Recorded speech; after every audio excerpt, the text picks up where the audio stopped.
My name is Harold Foster, and I am 79 years old. I spent 40 years as a chief structural engineer. I know how things are built, and I know exactly how things collapse. I was sitting in the corner of the sunken living room in my own house overlooking Lake Tahoe. Well, legally, it was not my house anymore. It was the house I designed, the house I paid for, and the house I foolishly signed over to my daughter Tiffany and her husband Jason 3 years ago. I kept a life estate, meaning I had the right to live here until I died. But looking at the way Jason was glaring at me from across the room, I had a feeling they were hoping that expiration date would come sooner rather than later. The room was filled with expensive perfume and the clinking of crystal glasses. It was Tiffany and Jason's 10th wedding anniversary. The guests were not my friends. I did not see a single face from my old engineering firm or anyone from the neighborhood. They were all friends of Richard and Barbara Reed, Jason's parents. The Reeds were new money. They made a fortune in some tech startup bubble and walked around with their noses so high up in the air, I was surprised they did not drown when it rained. I sat there clutching a glass of lukewarm tap water because Jason had told me not to waste the sparkling water on my pills. I watched Richard Reed holding court in the center of the room. He was wearing a tuxedo that cost more than my first car. He raised a glass of vintage champagne, the kind I had bought and saved in the cellar for a special occasion, and cleared his throat. "Ladies and gentlemen," Richard announced, his voice booming with that fake joviality that always made my skin crawl. "Look at this view. Simply magnificent. We have to thank Mr. Foster over there in the corner for buying the land back when dirt was cheap. But thank God for my son Jason, right? He is the one who turned this place into a palace fit for my daughter-in-law." The room erupted in polite applause. Richard did not even look at me. He just gestured vaguely in my direction, like I was a piece of old furniture that came with the property. Barbara, his wife, chimed in with a shrill laugh. "Oh, absolutely, Richard. It takes a modern touch to bring out the potential in these old structures. Poor Harold just did not have the vision for what this place could be." I gripped my water glass tighter. I did not have the vision. I was the one who calculated the load-bearing capacity of the cantilevered deck they were standing on. I was the one who reinforced the foundation against the slope of the mountain. They saw marble and gold leaf. I saw steel and concrete. But I said nothing. I learned a long time ago that you cannot explain structural integrity to people who only care about the paint job. Just then Tiffany came rushing over to me. My daughter looked beautiful, I will give her that. She was wearing a silver dress that shimmered like the surface of the lake. But her face was twisted into a scowl that I had seen far too often lately. "Dad." "What are you doing?" she hissed, grabbing my arm. "I am sitting, Tiffany. My knees are hurting today." "You are ruining the aesthetic," she snapped. "And look at this suit. I told you to wear the gray one. This brown one makes you look like a moth-eaten library book." It was my favorite suit. "I wore it to your mother's funeral," I said quietly. "Exactly," she rolled her eyes. "It is depressing. Richard and Barbara are about to take the family portrait. Go change. Now." "I do not want to change, Tiffany. I am tired." She leaned in close, her nails digging into my bicep. "You will go change into something less offensive, or you can go stay in your room for the rest of the night." "You are embarrassing me, Dad." "Richard asked me if we hired a new gardener." "That is what you look like." I looked at my daughter. I looked for a trace of the little girl who used to sit on my lap while I sketched blueprints. The little girl who used to cry if I got a paper cut. She was gone. In her place was this woman who measured human worth by the brand of their shoes. "Fine," I said, my voice heavy. "I will go." I stood up, my knees protesting with a sharp shot of pain. I made my way through the crowd. No one moved out of my way. I had to weave between clusters of people who ignored me completely. I headed toward the kitchen to get a glass of ice water before going to my room. The kitchen was chaotic with caterers, But Jason was there yelling at a server about the temperature of the crab cakes. When he saw me, his face went red. "Harold, what are you doing in here?" Jason barked. "This is a workspace. Get out." "I just wanted some ice, Jason." Jason grabbed a napkin and aggressively wiped a spot on the counter where I had rested my hand. "Look at this. You are leaving dry skin flakes everywhere. It is disgusting. We have guests eating this food. Do you have any idea how much this catering cost? I built this kitchen, Jason," I said, feeling a spark of anger finally ignite in my chest. "I designed this island." "Yeah, well, I own it now." Jason sneered. He stepped into my personal space. He was a head taller than me, soft hands, manicured fingernails, smelling of expensive cologne and arrogance. "And let me tell you something, old man. You are on thin ice. Richard and Barbara are suggesting that maybe a home environment is too much for you. Maybe a facility would be better. Do not give me a reason to sign those papers tonight." He stared at me, daring me to speak. I saw the hunger in his eyes. It was not just about the party. It was about total control. He wanted me gone so he could leverage the house. I had seen the mail. I knew about his crypto losses. I knew he was desperate. But he thought I was just a senile old engineer who did not know how to check a browser history. I walked out of the kitchen without a word. My heart was pounding not from fear, but from a realization that hit me harder than any physical blow. They were not just ungrateful, they were predators. I made my way back to the living room to head towards the stairs. The photographer was setting up his tripod. Richard and Barbara were posing in the center, beaming like royalty. Tiffany and Jason flanked them. It was a perfect picture of success. "Oh, Harold, wait," Barbara called out, though her tone suggested she hoped I would keep walking. "We should probably include you. You know, for posterity." Tiffany sighed loudly, creating a scene. "Come on, Dad. Hurry up. We are losing the light."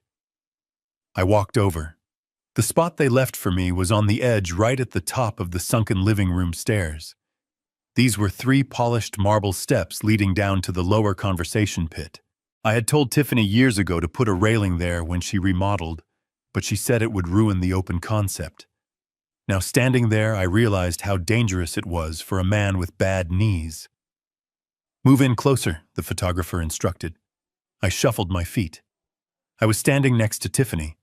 Richard and Barbara were on her other side, holding hands with Jason. I was the outlier, the relic. Tiffany leaned her head toward mine for the camera, smiling her bright fake smile. But through her teeth, so only I could hear, she whispered the words that would change everything.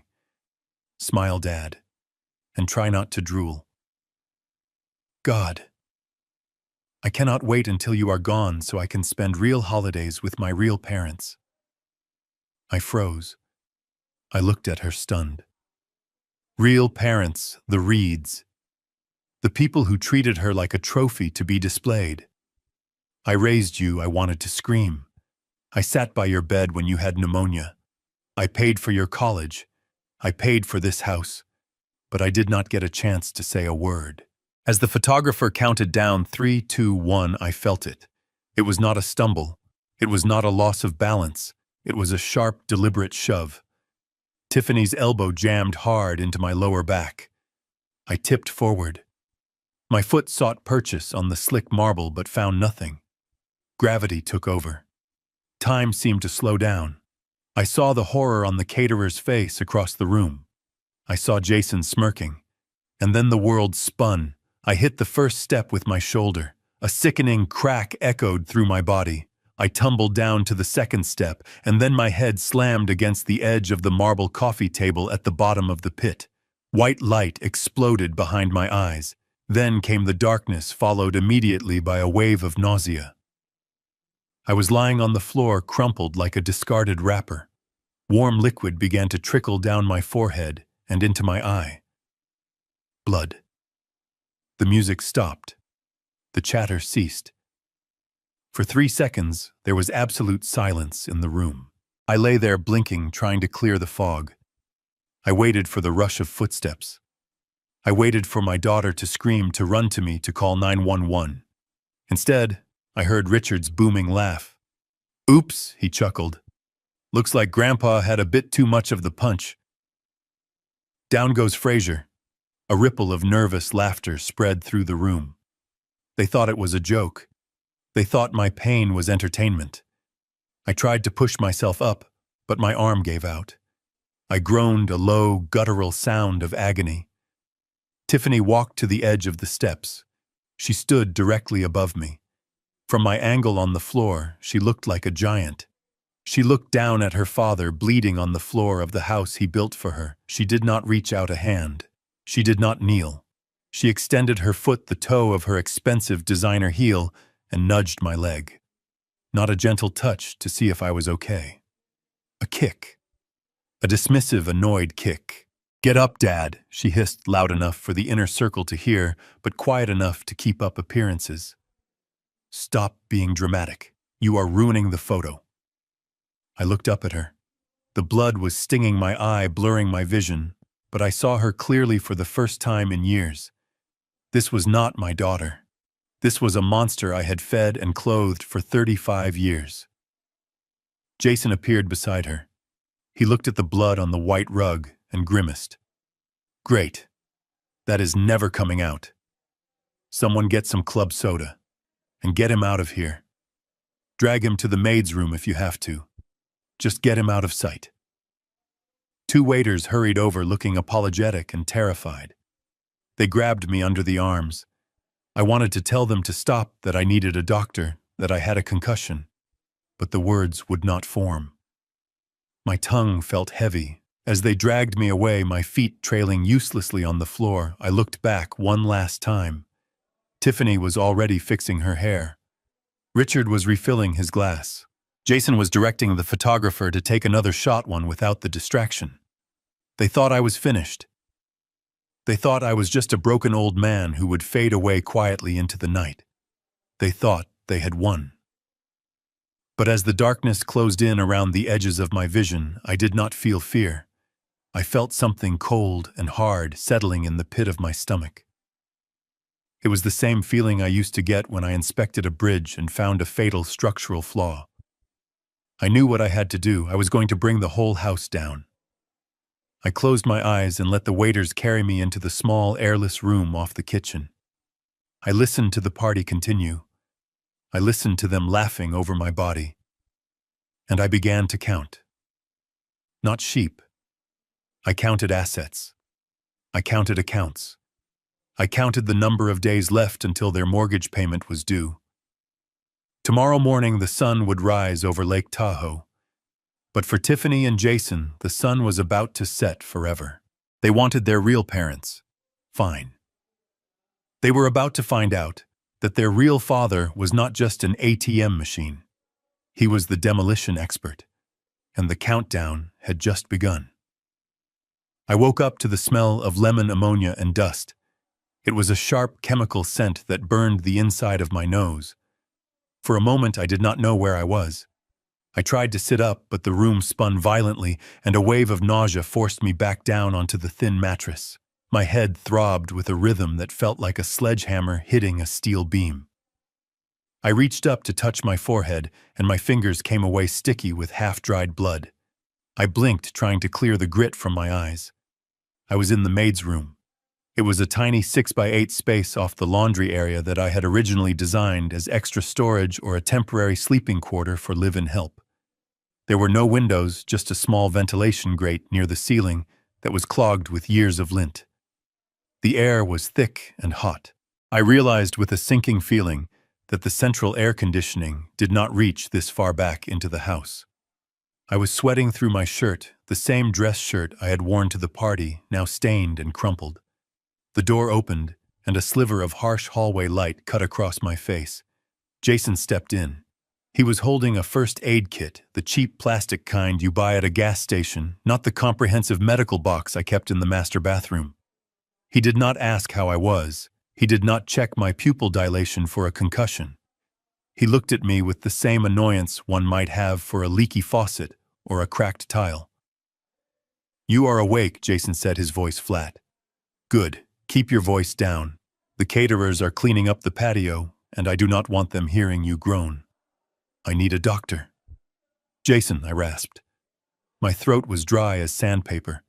I hit my head hard. "I might have a brain bleed. Call 911. Jason laughed, a short, humorless sound. "I am not calling 911, Harold.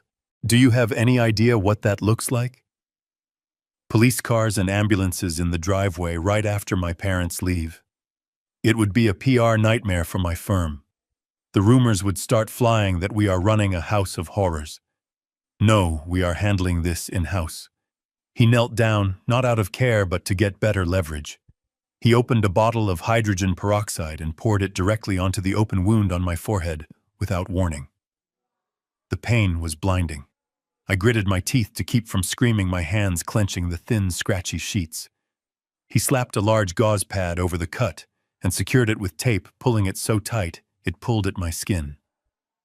"There," Jason said, standing up and dusting off his knees. "That will hold. You just stay here and sleep it off. And Harold, do not try to come out. The alarm system is set for the night, and I have disabled the zone for this room. If you open that door, the sirens will go off, and trust me, you do not want to deal with me if you wake up Tiffany. She is already hysterical because you ruined her night." He turned off the light, plunging me back into darkness, and closed the door. I heard the distinct click of the deadbolt sliding into place. I was not just a guest in the maid's room. I was a prisoner. I lay there in the stifling heat, listening to the hum of the refrigerator through the wall, realizing that the man I had welcomed into my family was willing to let me die of a cerebral hemorrhage just to avoid an awkward conversation with his neighbors. I do not know how much time passed. I drifted in and out of a feverish sleep, haunted by images of the stairs and Tiffany's cold eyes. When I woke up next, the air in the room had shifted. It was morning. I could tell because the sliver of light under the door was brighter, and I could hear the distant, cheerful chirp of birds outside, completely indifferent to my misery. The lock clicked, and the door opened. It was Tiffany. She was wearing a silk robe and holding a cup of coffee. She looked fresh, rested, and completely unbothered. She stepped into the tiny room, wrinkling her nose at the smell of sweat and blood. But she plastered a smile on her face. It was a terrifying smile. It was the smile of a shark that had just eaten and was feeling generous. "Good morning, Dad," she chirped. She did not ask how my head was. She did not offer me water. She just stood there leaning against the doorframe. "You missed a lovely breakfast. Richard and Barbara stayed over and we had mimosas on the deck. It is a shame you could not join us, but honestly, after last night, it was probably for the best." I stared at her, my mind working slowly. "Tiffany," I said, my voice barely a whisper. "You pushed me." Tiffany's smile did not waver, but her eyes went hard. "Dad, stop it. You are embarrassing yourself. You were drunk. Everyone saw it. You were stumbling around all night, slurring your words. I tried to help you down the stairs, and you tripped over your own feet. I drank water, Tiffany. Only water." She sighed, the sound of a patient mother dealing with a toddler. That is not what Jason and the Reeds saw. And honestly, Dad, that is not what the guests will remember. They will remember you making a scene. Do you know how hard I worked on that party? I spent months planning every detail. The flowers, the music, the lighting, and you ruined it in 5 seconds because you could not hold your liquor. She took a sip of her coffee, watching me over the rim of the mug. "You owe me an apology, you know. I spent half the morning doing damage control, telling everyone that you are just having a bad reaction to some new medication. I saved your reputation, Dad. You should be thanking me." I looked at my daughter, and for the first time I realized the extent of her delusion. She actually believed her own lie. Or maybe she had told it so many times in her head that it had become the truth. She was gaslighting me. She was rewriting reality to make herself the victim and me the villain. She wanted me to apologize for being assaulted. I am sorry, Tiffany, I said. But I was not apologizing for the fall. I was apologizing to myself for raising a monster. Good, she said, satisfied. I knew you would understand eventually. Now, because we care about you, Jason, and I have been talking, we think this house is just too dangerous for you. All these stairs, the marble floors, it is a hazard. We cannot have you falling again. It is too much liability, and frankly, it is too much stress for me. I am trying to focus on my yoga studio, and I cannot do that if I am constantly worrying about you falling down and cracking your head open. She reached into the pocket of her robe and pulled out a glossy trifold brochure. She tossed it onto the bed next to my leg. We found this place. It is called Silver Horizon. It is beautiful, Dad. It is like a resort. They have a heated pool bingo nights and 24-hour medical staff. It is basically a vacation. Jason and I think you should go there for a while. Just a few months. Just until you get your balance back. I looked at the brochure. Silver Horizon. The font was elegant, and the pictures showed smiling elderly people playing chess in a sunlit garden. But I knew this place. I was an engineer in this county for 40 years. I knew every building code violation in the state. Silver Horizon was a converted warehouse on the edge of the industrial district. It was a Medicaid facility notorious for understaffing and neglect. It was where people went to wait for death in a room that smelled of urine and despair. It was not a resort. It was a dumping ground. Tiffany watched me waiting for a reaction. We already packed a bag for you, she said. The car will be here in an hour. It is all arranged. You are going to love it. My heart hammered against my ribs. This was it. This was the end game. They were not just kicking me out. They were institutionalizing me. If I went into that place with my medical records showing dementia or confusion, faked by Jason, I would never get out. I would lose my legal standing. I would lose my voice. I looked at Tiffany's expectant face. If I fought her now, if I yelled and screamed, she would just call the orderlies sooner. She would tell them I was violent. She would sedate me. I had to be smart. I had to be the engineer. I had to assess the load and find the fulcrum. I forced my facial muscles to relax. I let my jaw go slack. I widened my eyes to look confused and fearful, the way I had seen men look when they finally gave up. Okay, I whispered, letting a tremor enter my voice. If you think it is best, Tiffany. I just want to rest. I am so tired. Tiffany beamed. She looked relieved. See, that was not so hard. It is for your own good, Dad. You will see. Go back to sleep for a bit.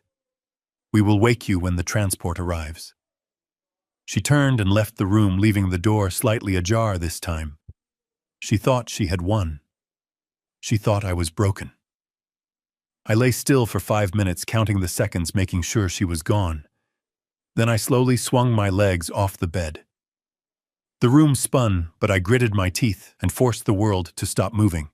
I needed water. I needed clarity. I crept toward the door. I could hear the murmur of voices from the living room. It was Jason. He was on the phone. His voice was low, excited, the tone of a man closing a deal. I pressed my ear to the crack in the door, holding my breath, ignoring the pounding pain in my skull. Yeah, Richard, it is done, Jason was saying. No, he did not put up a fight. He is totally out of it. The fall really scrambled his eggs. Tiffany has him convinced he needs to go to the home.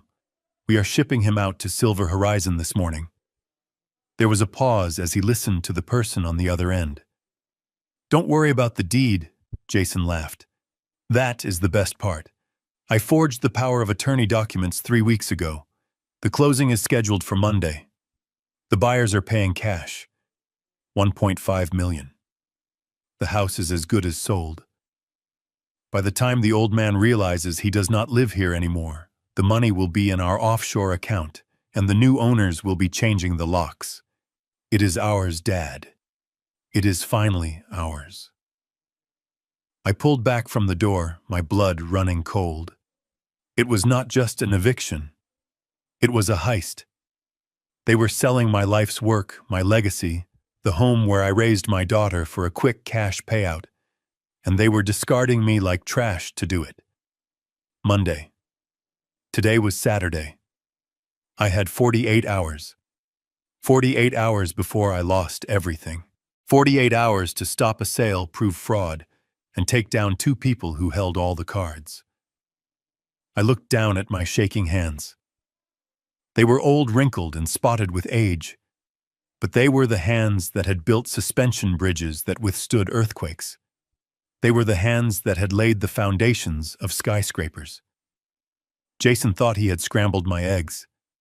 He was about to find out that he had just woken up a sleeping dragon. I turned back to the bed, not to sleep, but to wait. I needed to get out of this house, and I needed to do it without them knowing I was escaping. I looked at the Silver Horizon brochure again. Maybe I would take that ride after all, but I would not be staying for bingo. I would be checking out long before the game began. I waited until the digital clock on the microwave blinked 3 in the morning. The house was silent, settling into the heavy rhythmic quiet of the deep night. The only sound was the hum of the refrigerator and the frantic beating of my own heart against my ribs. I had not slept. Pain was radiating from the base of my skull where I had hit the marble, a dull, throbbing ache that pulsed in time with my blood pressure. But pain was a luxury I could not afford to focus on. I had a job to do. I pushed the door of the maid's room open. It made a soft click loud enough to make me freeze, but no one stirred upstairs. I stepped out into the hallway. My bad knee buckled slightly, but I caught myself against the wall. I was moving like a ghost in the house I had designed. Every floorboard that creaked, every shadow cast by the moonlight, filtering through the skylights, I knew them all.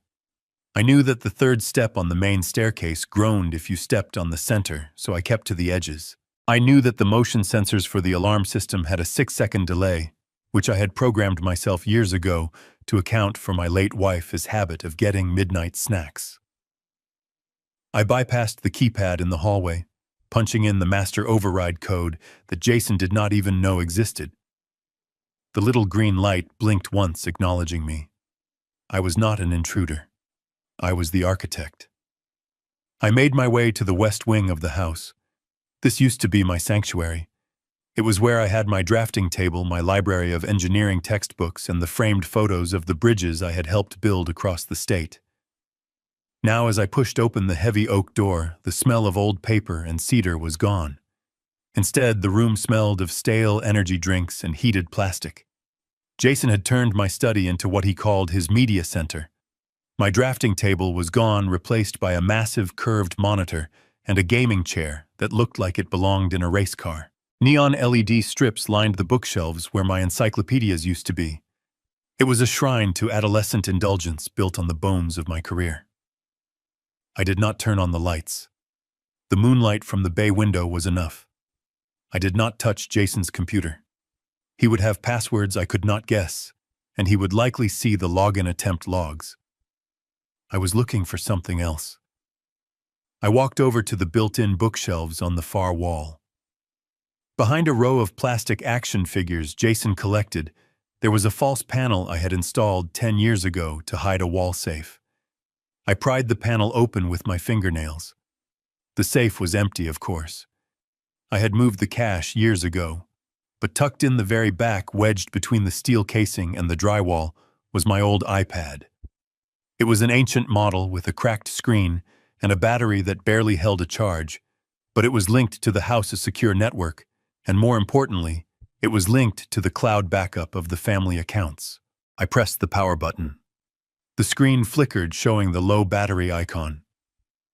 I held my breath, praying there was enough juice for 10 minutes of work. The Apple logo appeared. It felt like an eternity. My fingers hovered over the glass, trembling slightly. When the home screen finally loaded, I did not waste a second. I opened the banking app.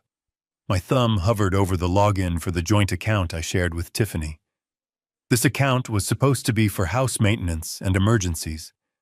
I had deposited my pension checks there for the last 3 years to help them with the mortgage. I typed in the password. Access granted. The numbers on the screen made my stomach drop. The balance was $12.40. I scrolled through the transaction history. It was a hemorrhage of funds. Payments to a luxury car dealership. Payments to 5-star resorts in Cabo. Thousands of dollars in withdrawals at casinos in Vegas. They had not just spent their money. They had spent my money. Every check I had deposited thinking I was contributing to the household had been siphoned off to fund a lifestyle they could not afford. But that was just the checking account. My hands started to sweat as I navigated to the investment portfolio. My IRA, my individual retirement account. $450,000. It was the money meant for my medical care. It was the money meant to ensure I never became a burden. I clicked on the Vanguard icon. The page loaded slowly, the little spinning wheel mocking my anxiety. When the dashboard appeared, I had to cover my mouth to stop a gasp from escaping. 0. The account balance was 0. I clicked on the transfer history, my vision blurring with rage. 3 months ago, a lump sum transfer of $450,000 had been authorized. The recipient was an entity called J.R. Holdings, LLC. Jason Reed Holdings. He had forged my digital signature. He had accessed my 2-factor authentication probably while I was asleep, or by stealing my phone for a few minutes, and he had drained my entire life savings in a single afternoon. I felt a wave of dizziness that had nothing to do with my head injury. This was grand larceny. This was a felony. My son-in-law was not just a bad investor. He was a thief. But I was not done. I needed to know about the house. I opened the county clerk's public records portal. I searched for the property address. The deed came up showing Tiffany and Jason as the owners with my life estate noted in the appendix. But then I saw a new document filed just 6 weeks ago. It was a HELOC, a home equity line of credit. They had taken out a loan against the equity of the house. The value was staggering, $1.2 million. I zoomed in on the signature line at the bottom of the document. There next to Tiffany's signature was mine, Harold Foster. But the loop on the H was too wide. The slant was too vertical. It was a forgery. A clumsy one, but good enough to fool a loan officer who was probably getting a kickback. They had stripped the house of all its value. Even if I managed to stop the sale on Monday, the house was underwater. They owed more than it was worth. They had taken a property I paid off in 1998 and turned it into a debt anchor that was about to sink the entire family. Why? The question burned in my brain. Why did they need nearly $2 million in cash in less than 3 months? I closed the browser and opened the email app. I knew Jason had added his email to this iPad years ago when he wanted to sync his calendar for a family trip. He had probably forgotten it was still logged in. I refreshed the inbox. It was full of spam and newsletters, but I searched for keywords. Debt, crypto, loan. A thread from 2 days ago popped up. The subject line was simply urgent liquidation. I opened it. It was an email from Jason to a man named Marcus V. I recognized the name. He was a hard money lender, a shark who operated out of a strip mall in Reno. The email read, "Marcus, I need more time. The Bitcoin crash wiped me out. I am down 70%. I cannot cover the margin call." Marcus's reply was short. "You have until Monday, Jason, or we take the collateral." Jason's response sent yesterday morning, just hours before the party, was the smoking gun. "Do not worry. The old man is being handled. We are moving him to a facility this weekend. I have a buyer for the house lined up for a cash close on Monday. I will have your money. Just do not call my wife. She thinks we are just diversifying." I lowered the iPad. My hands were shaking so hard I almost dropped it. It was not just greed, it was desperation. Jason had gambled everything on cryptocurrency and lost. He had lost his parents' money, his own money, and my money. And now, to save his own skin from a loan shark, he was selling the house out from under me and throwing me into a Medicaid warehouse to rot. Tiffany did not know the extent of it. The email proved she knew about the sale, but she thought they were diversifying. She did not know they were bankrupt. She was an accomplice, yes, but she was also a fool. I took screenshots of everything. The bank transfers, the forged HELOC document, the email thread with the loan shark. I emailed them to a secure Proton Mail account I had set up years ago for consulting work, an account neither of them knew existed. I was just about to wipe the browser history when I heard it. Thump. It was a heavy, muffled sound from the ceiling directly above me. The master bedroom. Thump, thump, footsteps. Someone was out of bed. I froze, staring at the ceiling. The footsteps moved across the floor, heading towards the hallway. They were heavy, flat-footed steps. Jason. I heard the creak of the top stair, the one I knew to avoid. He was coming downstairs. I looked at the iPad. The screen was glowing bright in the dark room. I jammed the power button, plunging the room back into darkness. The footsteps on the stairs were getting louder. He was not moving with the stealth of someone getting a glass of water. He was moving with purpose. He was coming to the west wing. I scrambled to put the iPad back into the hidden wall safe, but my fingers were clumsy with fear. The panel would not snap back into place. The footsteps reached the bottom of the stairs. I saw the beam of a flashlight cut across the hallway outside the glass pane of the office door. I abandoned the safe. I shoved the iPad under the cushion of the gaming chair. The doorknob to the office began to turn. I looked around frantically. There was no other exit. The window was locked and alarmed.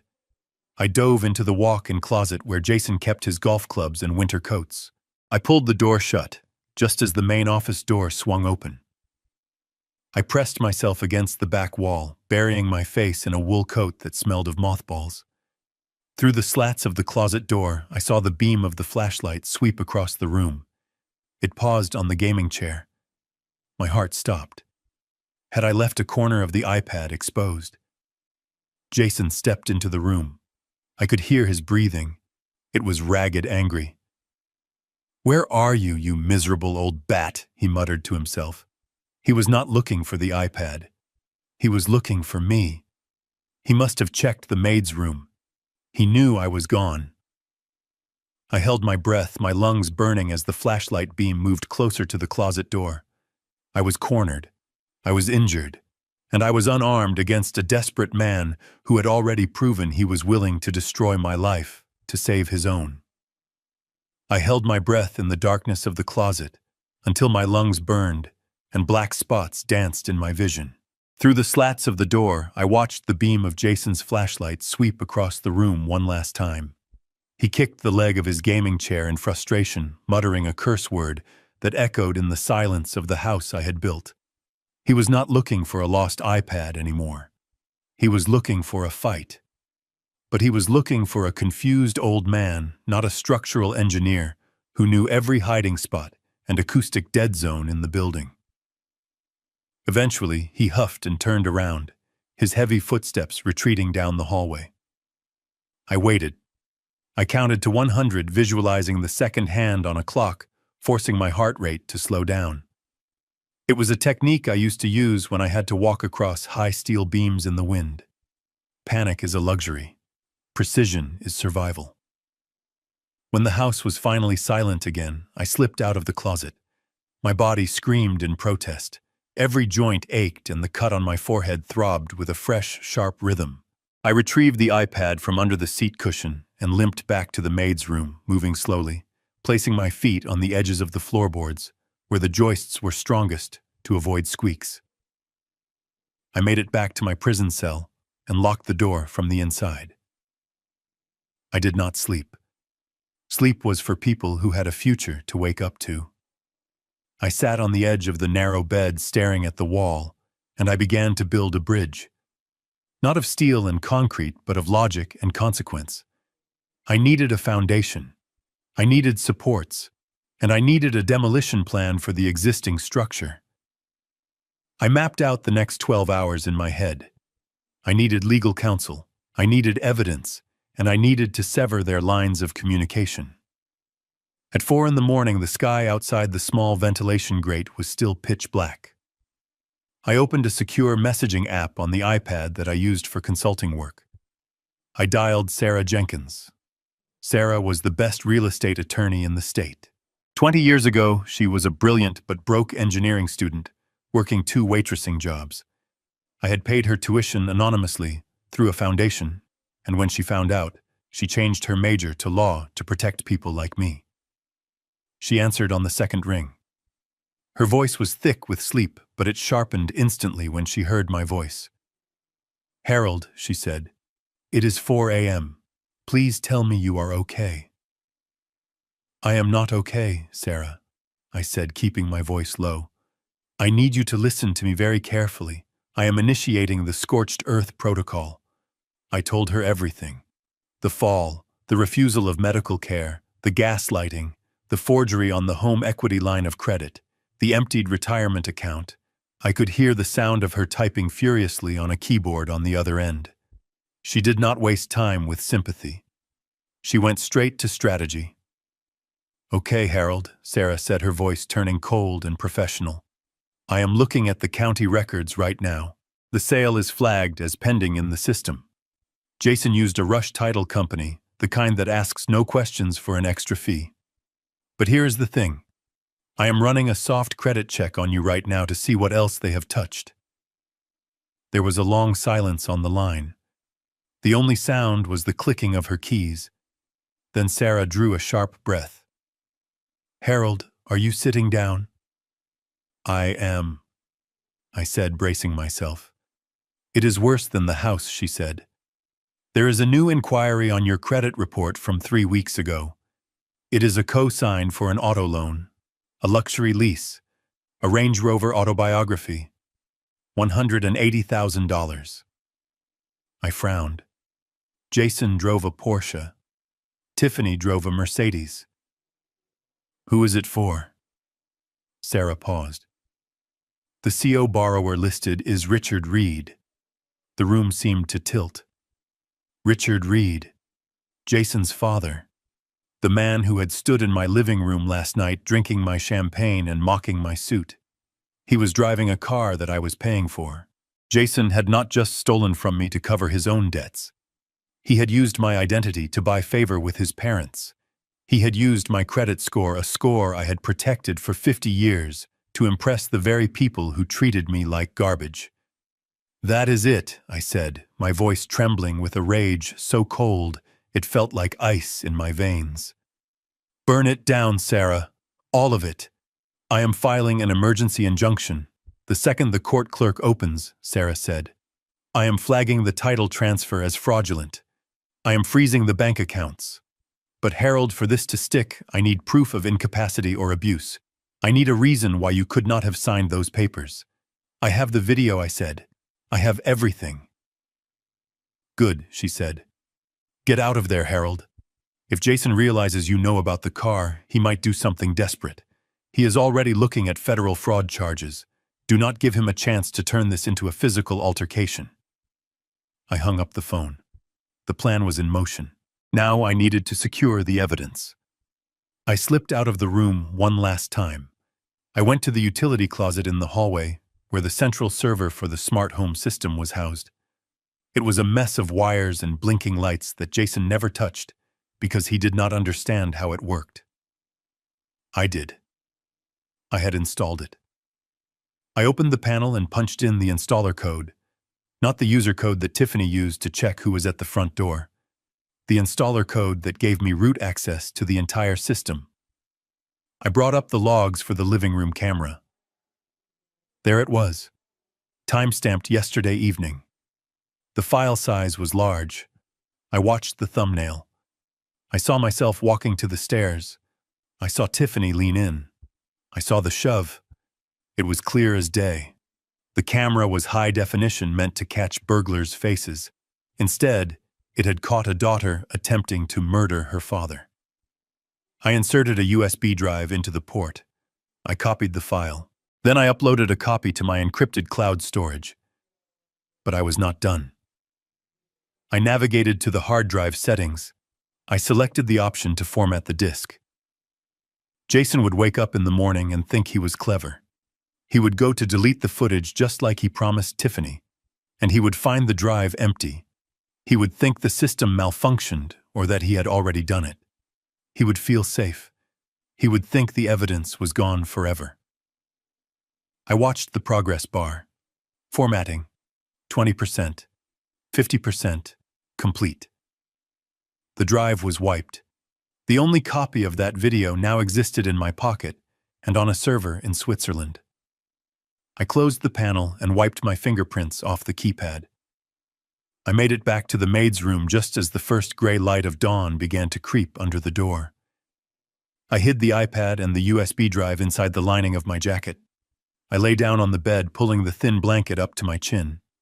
My head was pounding, but my mind was clear. I closed my eyes and focused on my breathing, forcing my body to go limp, mimicking the deep, heavy sleep of the medicated and the infirm. 10 minutes later, the door handle turned. I did not move. I did not flinch. I kept my breathing steady and shallow. Tiffany stepped into the room. I could smell her perfume. It was the same scent she had worn to the party, stale now mixed with the smell of coffee. She stood over the bed for a long time. I could feel her gaze on my face. I wondered if she felt any guilt. I wondered if she was looking at the bandage on my forehead and remembering the nights I used to put band-aids on her scraped knees. She shifted her weight. The floorboard creaked. Then she leaned down. Her breath was warm against my ear. "Goodbye, Dad," she whispered. Her voice was soft, devoid of the venom she had used the night before. "Don't blame me for this. You just got too old. It is better this way. For everyone." She straightened up. I heard her walk to the door. She paused, and for a second, I thought she might turn back. I thought she might change her mind. "Have a nice life," she murmured. The door clicked shut. I opened my eyes. I stared at the ceiling. A single tear leaked out of my eye and ran down into my ear, hot and salty. It was not a tear of sadness. It was the last drop of affection I had left for her leaving my body. She had said goodbye to her father. She had no idea that the man lying in this bed was no longer her father. I was the plaintiff, and she was about to be the defendant in the most painful lawsuit of her life. The sound of the garage door opening was the sweetest symphony I had ever heard. I lay in the bed for 5 more minutes, listening to the heavy rumble of the engine as Jason backed his Porsche out of the driveway. I heard the faint, high-pitched whine of the electric gate sliding shut, followed by the fading hum of tires on asphalt. They were gone. Tiffany and Jason were heading to a brunch that cost more than my first car, ready to toast with champagne to their newfound wealth and their freedom from the burden of an aging father.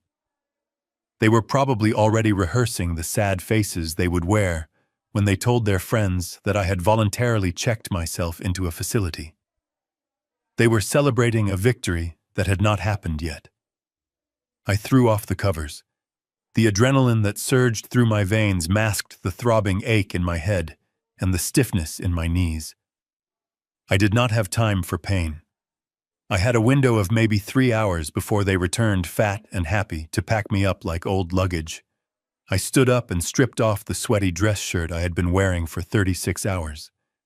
I found a clean polo shirt and a pair of trousers in the bottom of the hamper that I had worn earlier in the week. I did not pack a suitcase. A suitcase was a sign of departure. A suitcase would be noticed if the neighbors were watching. I needed to look like I was just going for a walk, or perhaps running a small errand. I walked out of the maid's room and into the main hallway. The house was silent, but it felt different now.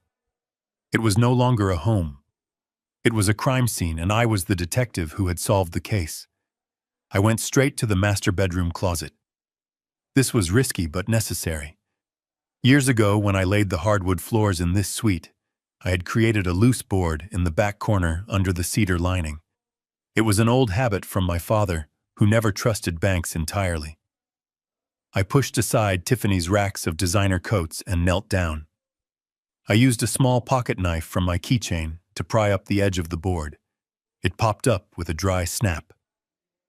Beneath it, wrapped in oilcloth and a fireproof bag, was the most important document in this house. The original deed to the property, not the digital copy the county clerk had. This was the physical document, with the raised seal, the one that proved my life estate was irrevocable without my wet signature. I also pulled out a small velvet pouch. Inside was my wife Catherine's wedding ring and a photograph of us from 1985 standing in front of the frame of this very house. I tucked the documents and the pouch into the inside pocket of my jacket. I patted it once to make sure it was secure. That was all I was taking. The furniture, the clothes, the books, they could have it all. Material things can be replaced. Dignity cannot. I walked out the back door, bypassing the front entrance where the Ring doorbell camera would capture my exit. I walked through the garden I had planted past the roses that were dying of thirst because the new landscaper Jason hired never showed up. I climbed over the low stone wall at the back of the property that led to the service road. It was a struggle with my bad knee, and I scraped my hand on the rough granite, but I made it over. I walked 2 blocks to the parking lot of a local grocery store before I pulled out the iPad. I did not call a local taxi. The local dispatchers knew the Foster name, and they knew Jason. He would find out within the hour. Instead, I used a ride-sharing app I had installed but never used. I requested an Uber Black. I wanted a car with tinted windows and a driver who knew how to keep his mouth shut. 10 minutes later, a black Suburban pulled up. The driver, a large man with a thick neck and sunglasses, nodded at me. "Where to, sir?" he asked. "First National Bank on Main Street," I said, "and then the Four Seasons downtown." The car pulled away, merging into traffic. I did not look back at the house on the hill. I watched the scenery blur past the tinted window. I saw the lake shimmering in the distance, beautiful and cold. I thought about Tiffany laughing over her mimosa right now, completely unaware that the ghost she thought she had buried was currently doing 70 miles per hour down the highway. We arrived at the bank 20 minutes later. I walked in with my head held high, ignoring the bandage on my forehead. The teller, a woman named Mrs. Higgins, who had known me for 30 years, gasped when she saw me. "Mr. Foster," she said, rushing out from behind the counter. "Oh my goodness, what happened to your head?" "I had a little fall." "Mrs. Higgins," I said smoothly, "nothing to worry about. But I need to access my safe deposit box immediately. And I need to speak to the branch manager about a security breach on my accounts." The next hour was a flurry of activity. I emptied my safe deposit box. It was not a fortune, but it was enough to start a war. $50,000 in gold coins that I had bought during the last recession, and a stack of bearer bonds that I had kept for a rainy day. This was a hurricane, not a rainstorm, but it would do. I put the assets into a secure bank briefcase. Then I sat with the manager and formally flagged every single joint account for fraud. I signed the affidavits with a steady hand. When I walked out of that bank, Jason's credit cards were nothing more than useless pieces of plastic. The driver took me to the Four Seasons. It was the most expensive hotel in the city, a place where privacy was the primary commodity. I walked up to the reception desk. The marble floors reminded me of my living room, but here the staff treated me like a king, not a nuisance. "I would like a suite, please," I said to the concierge, "ideally on a high floor. And I will be paying cash for the incidental deposit." "Certainly, sir," the young man said. "May I have your name for the reservation?" I hesitated for only a fraction of a second. Harold Foster was a victim. Harold Foster was a senile old man destined for a nursing home. I needed to be someone else for a few days. Check me in as Arthur King, I said. The concierge typed it in without blinking. Very good, Mr. King. We have the presidential suite available. It has a lovely view of the lake. I will take it. Up in the room, the luxury was suffocating but necessary. I walked to the window and looked out over the city. I could see the distant outline of my neighborhood. Somewhere over there, brunch was ending. The bill was coming, and Jason was about to realize that his card was declined. I sat down in the plush armchair and pulled out the iPad. I opened the secure messaging app again. I typed a message to Sarah Jenkins. It was short. It was simple. It was the command that would unleash the legal apocalypse I had spent the night designing. I typed, "Start it." Pushed the red button. I hit send. I watched the little checkmark turn blue. Somewhere in a courthouse downtown, a clerk was stamping a file. Somewhere in a police station, a printer was spitting out a warrant.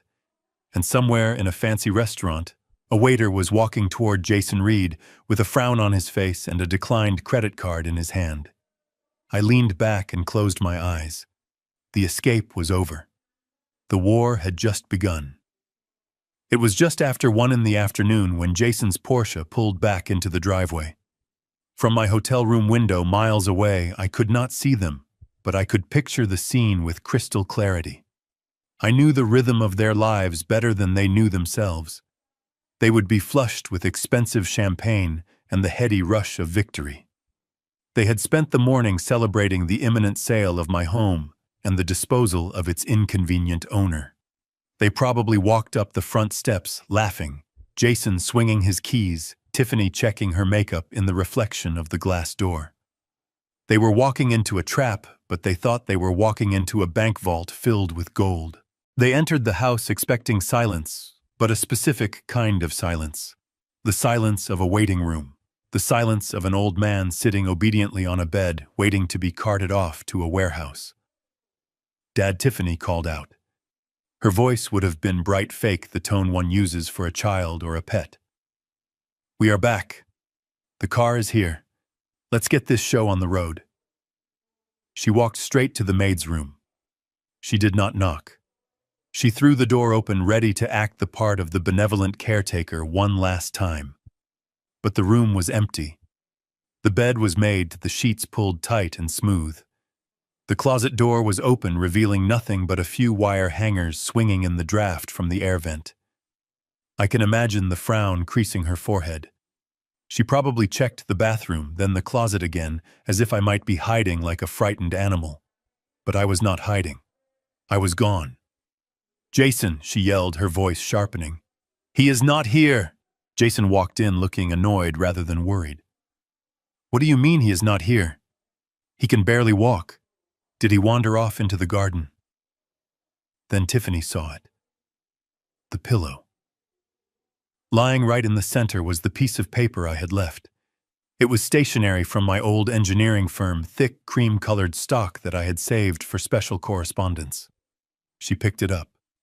Her eyes scanned the single line of text I had written in my neat block lettering. Congratulations on finding your real parents. I hope they can afford you.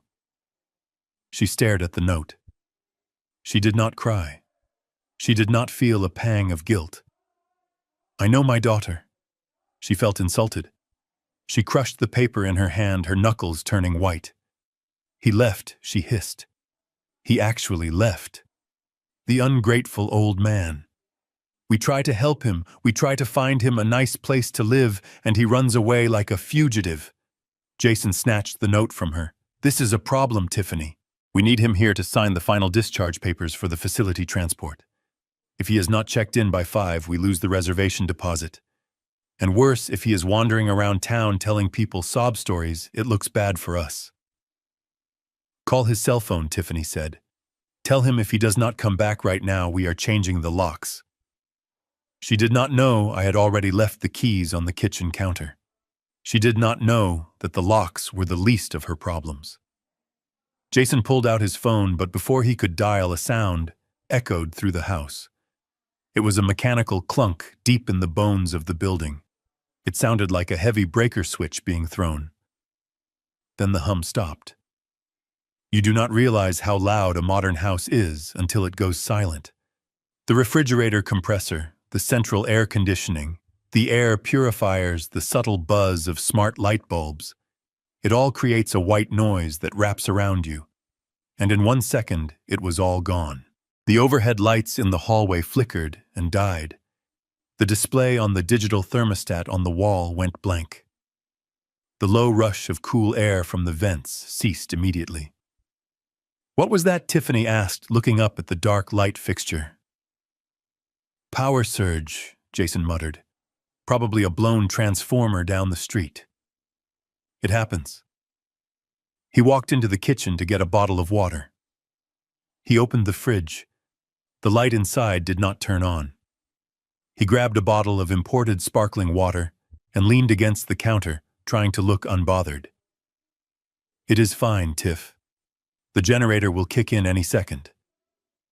I had installed a whole house backup generator 5 years ago. It was a beast of a machine capable of running the entire estate for a week. Jason waited for the familiar roar of the engine from the backyard.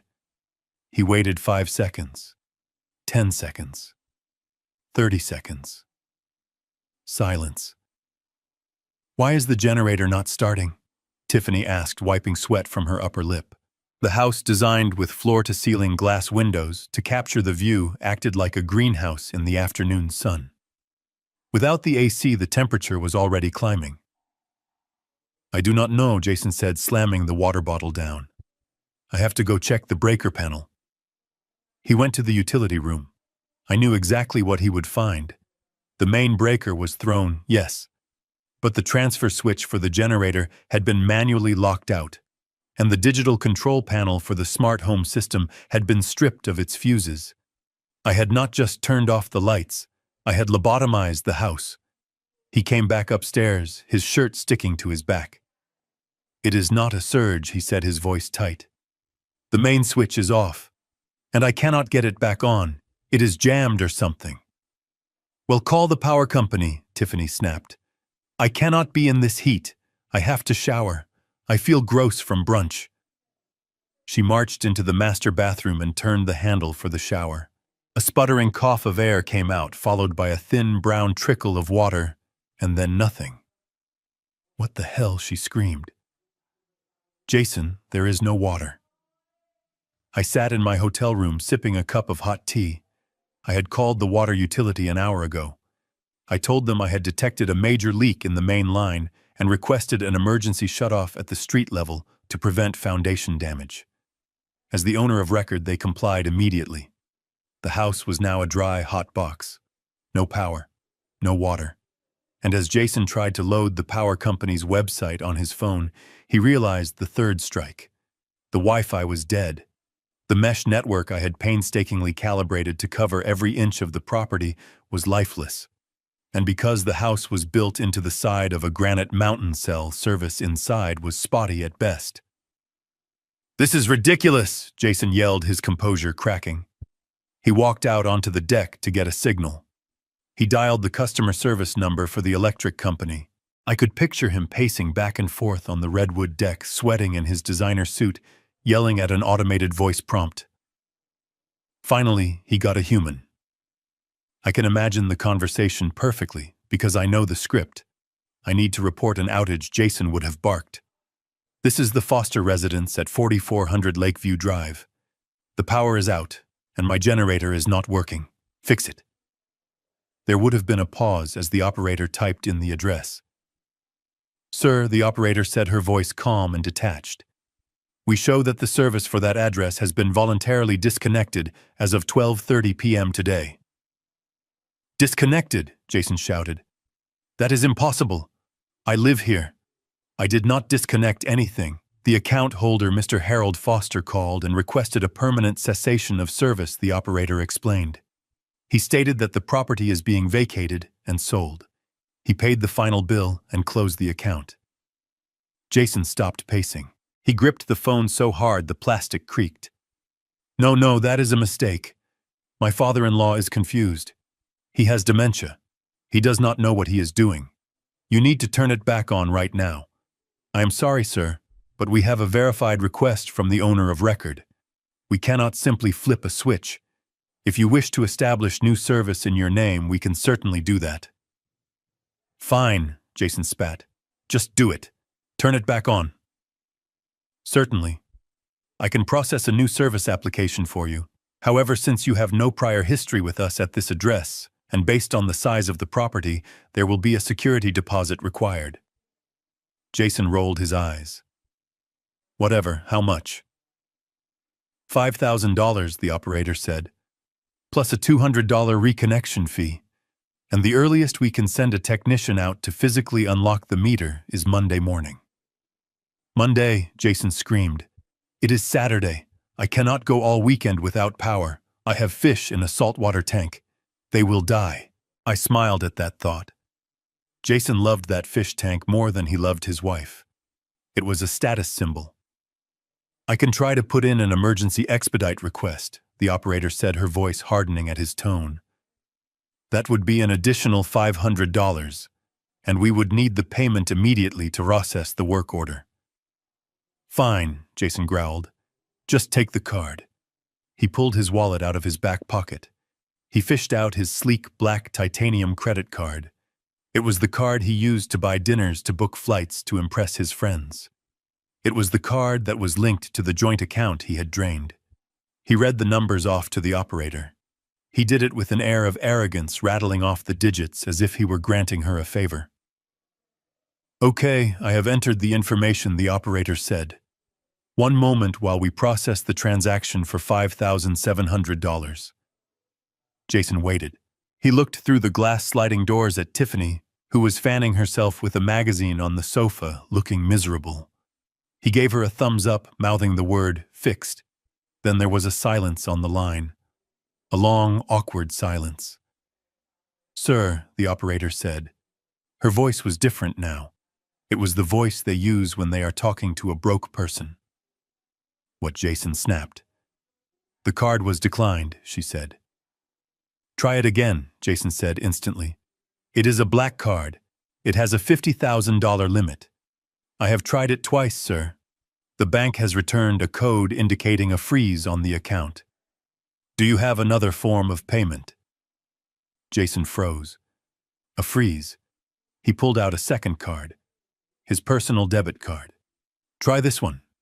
He read the numbers. His hand started to shake slightly. I am sorry, sir. Declined.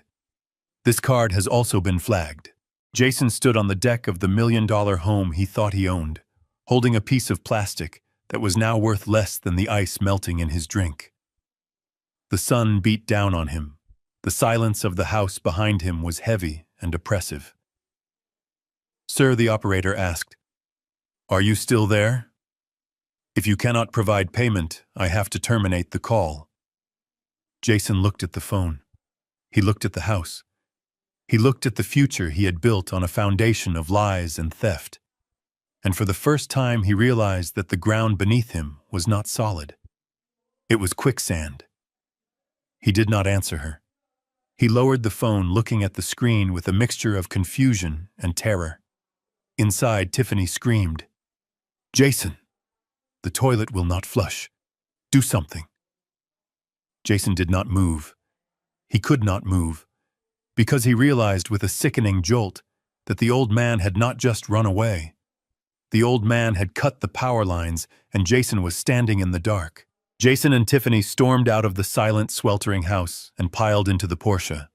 The garage door opener did not work without power, so Jason had to manually disengage the chain and heave the heavy door open himself, staining his white linen shirt with grease and sweat. He was furious. He slammed the car door shut and punched the steering wheel, cursing my name with every breath. They were not afraid yet. That is the thing about arrogance. It blinds you to danger until the knife is already in your gut. They were just angry. They thought I was a senile old man having a tantrum, a child who had taken his ball and gone home. They believed that a quick trip to the bank would solve everything. After all, Jason reasoned he had power of attorney. He had the legal right to control my assets. He thought he could just march into the branch, flash a few documents, and override the freeze. They drove to the bank in a cloud of rage. Jason drove aggressively, tailgating slower cars and weaving through traffic, his knuckles white on the leather steering wheel. Tiffany sat in the passenger seat, aggressively tapping on her phone, trying to get a signal to complain to her friends. But her battery was dying, and she had forgotten her charger in the house. She looked over at Jason and told him to drive faster. She said that they needed to get the power back on before the food in the freezer spoiled. She was worried about $50 worth of frozen shrimp when her entire world was collapsing. It was almost funny. They parked the car in the fire lane right in front of the bank entrance because Jason felt he was too important to look for a spot. He threw the hazard lights on, assuming that the rules of the road did not apply to a man driving a six-figure vehicle. They walked into the bank, bringing their chaotic energy into the hushed, air-conditioned sanctuary of finance. I can picture the scene perfectly. The cool air hitting their sweaty faces, the smell of polished wood and money, the quiet hum of conversation that stopped the moment. Jason slammed his hand down on the reception desk. He demanded to see the branch manager immediately. He did not ask. He commanded. He told the receptionist that there had been a mistake with his cards and that he wanted it fixed now because he had places to be. The receptionist, a young woman who had likely dealt with hundreds of entitled men like Jason, simply blinked and asked him to take a seat. Jason refused. He paced the lobby, making a scene, ensuring that every security camera captured his instability. Finally, the branch manager, Mr. Henderson, stepped out of his glass-walled office. I have known Mr. Henderson for a decade. He is a man of few words and strict adherence to protocol. He invited them into his office not out of respect, but to contain the noise. Jason threw himself into the leather chair and tossed his platinum card onto the mahogany desk. He started launching into a rehearsed speech about how I was mentally incompetent, how I had mistakenly canceled services, and how he needed full access to the operating accounts immediately to manage the estate. Tiffany nodded along, playing the role of the concerned daughter dabbing at dry eyes with a tissue. Mr. Henderson did not pick up the card. He folded his hands on the desk and looked at them over the rim of his glasses. He waited for Jason to run out of breath. Then he spoke. He told them that there was no mistake.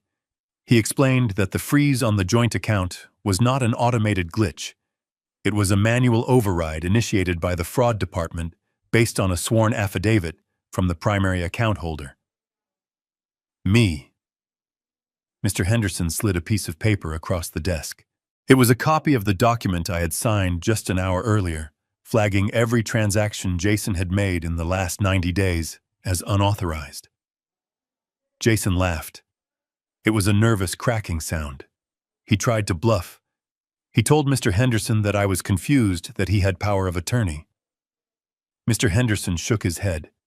He explained that the power of attorney was under review because I had also filed a formal revocation citing elder abuse and financial exploitation. The moment those words hung in the air, the temperature in the room dropped 10 degrees.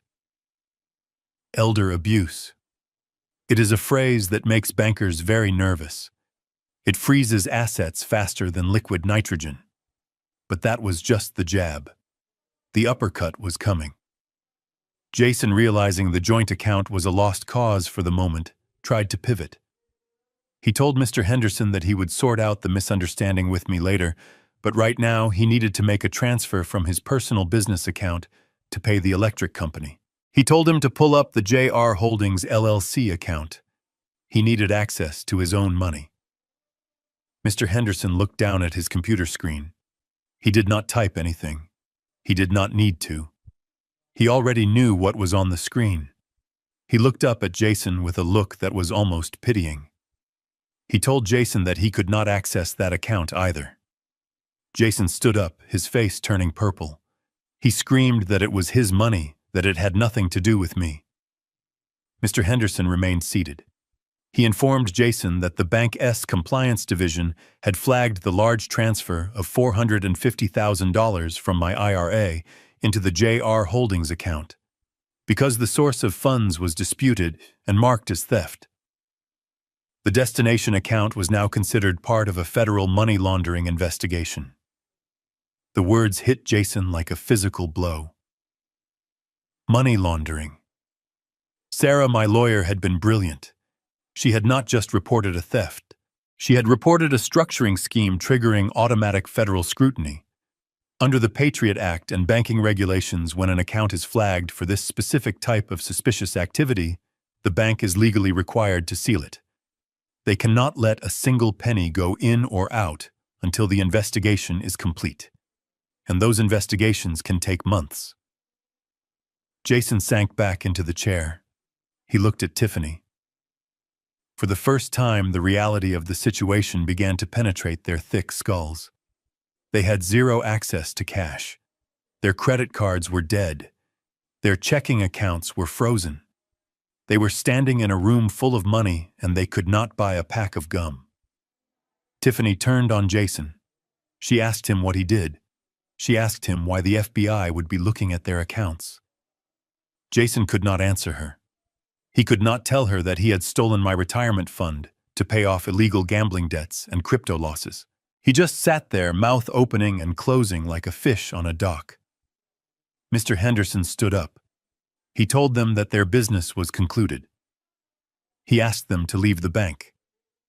He told them that if they returned without a court order, he would have to call the police for trespassing. It was the ultimate humiliation. Evicted from the bank where they thought they were VIPs. They walked out of the office in a daze. The lobby was quiet. Everyone was looking at them. The tellers, the customers, the security guard. They all knew.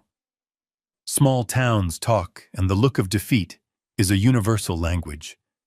They pushed through the heavy glass doors and stepped back out into the blinding afternoon sun. The heat hit them instantly, a reminder of the uncomfortable house waiting for them. Tiffany stopped on the sidewalk. She reached into her purse and pulled out her phone. Her hands were shaking so bad she dropped it once before picking it up. She found my name in her contacts. Dad. The man she had pushed down the stairs. The man she had tried to institutionalize. Now I was her only lifeline. I was sitting in the armchair of the presidential suite at the Four Seasons overlooking the city. A waiter had just poured me a glass of a robust Cabernet. My phone was sitting on the marble side table. It lit up. Tiffany. I watched the screen. I watched the name pulse. I did not reach for it. I did not feel a pull to answer. I took a sip of the wine. It tasted like justice. I let it ring until it went to voicemail. That was the first missed call. There would be 68 more before the night was over. Jason was standing by the curb, staring at the empty space where he had parked the Porsche. He blinked, rubbing his eyes, thinking the heat was making him hallucinate. The fire lane was empty. He spun around, looking frantically up and down the street. Then he saw it. A block away, a tow truck was turning the corner. On the back, hooked up by its rear wheels, was his silver Porsche. The alarm was chirping sadly as it bounced over a pothole. Jason began to run. He chased the truck, waving his arms, screaming. He looked ridiculous. A man in a ruined suit chasing a car he could no longer afford. He did not know that part of my call to the bank included canceling the automatic guarantee payment for his car lease. I had co-signed for that car, yes, but I had also been the one paying the monthly premiums because Jason was always short on cash.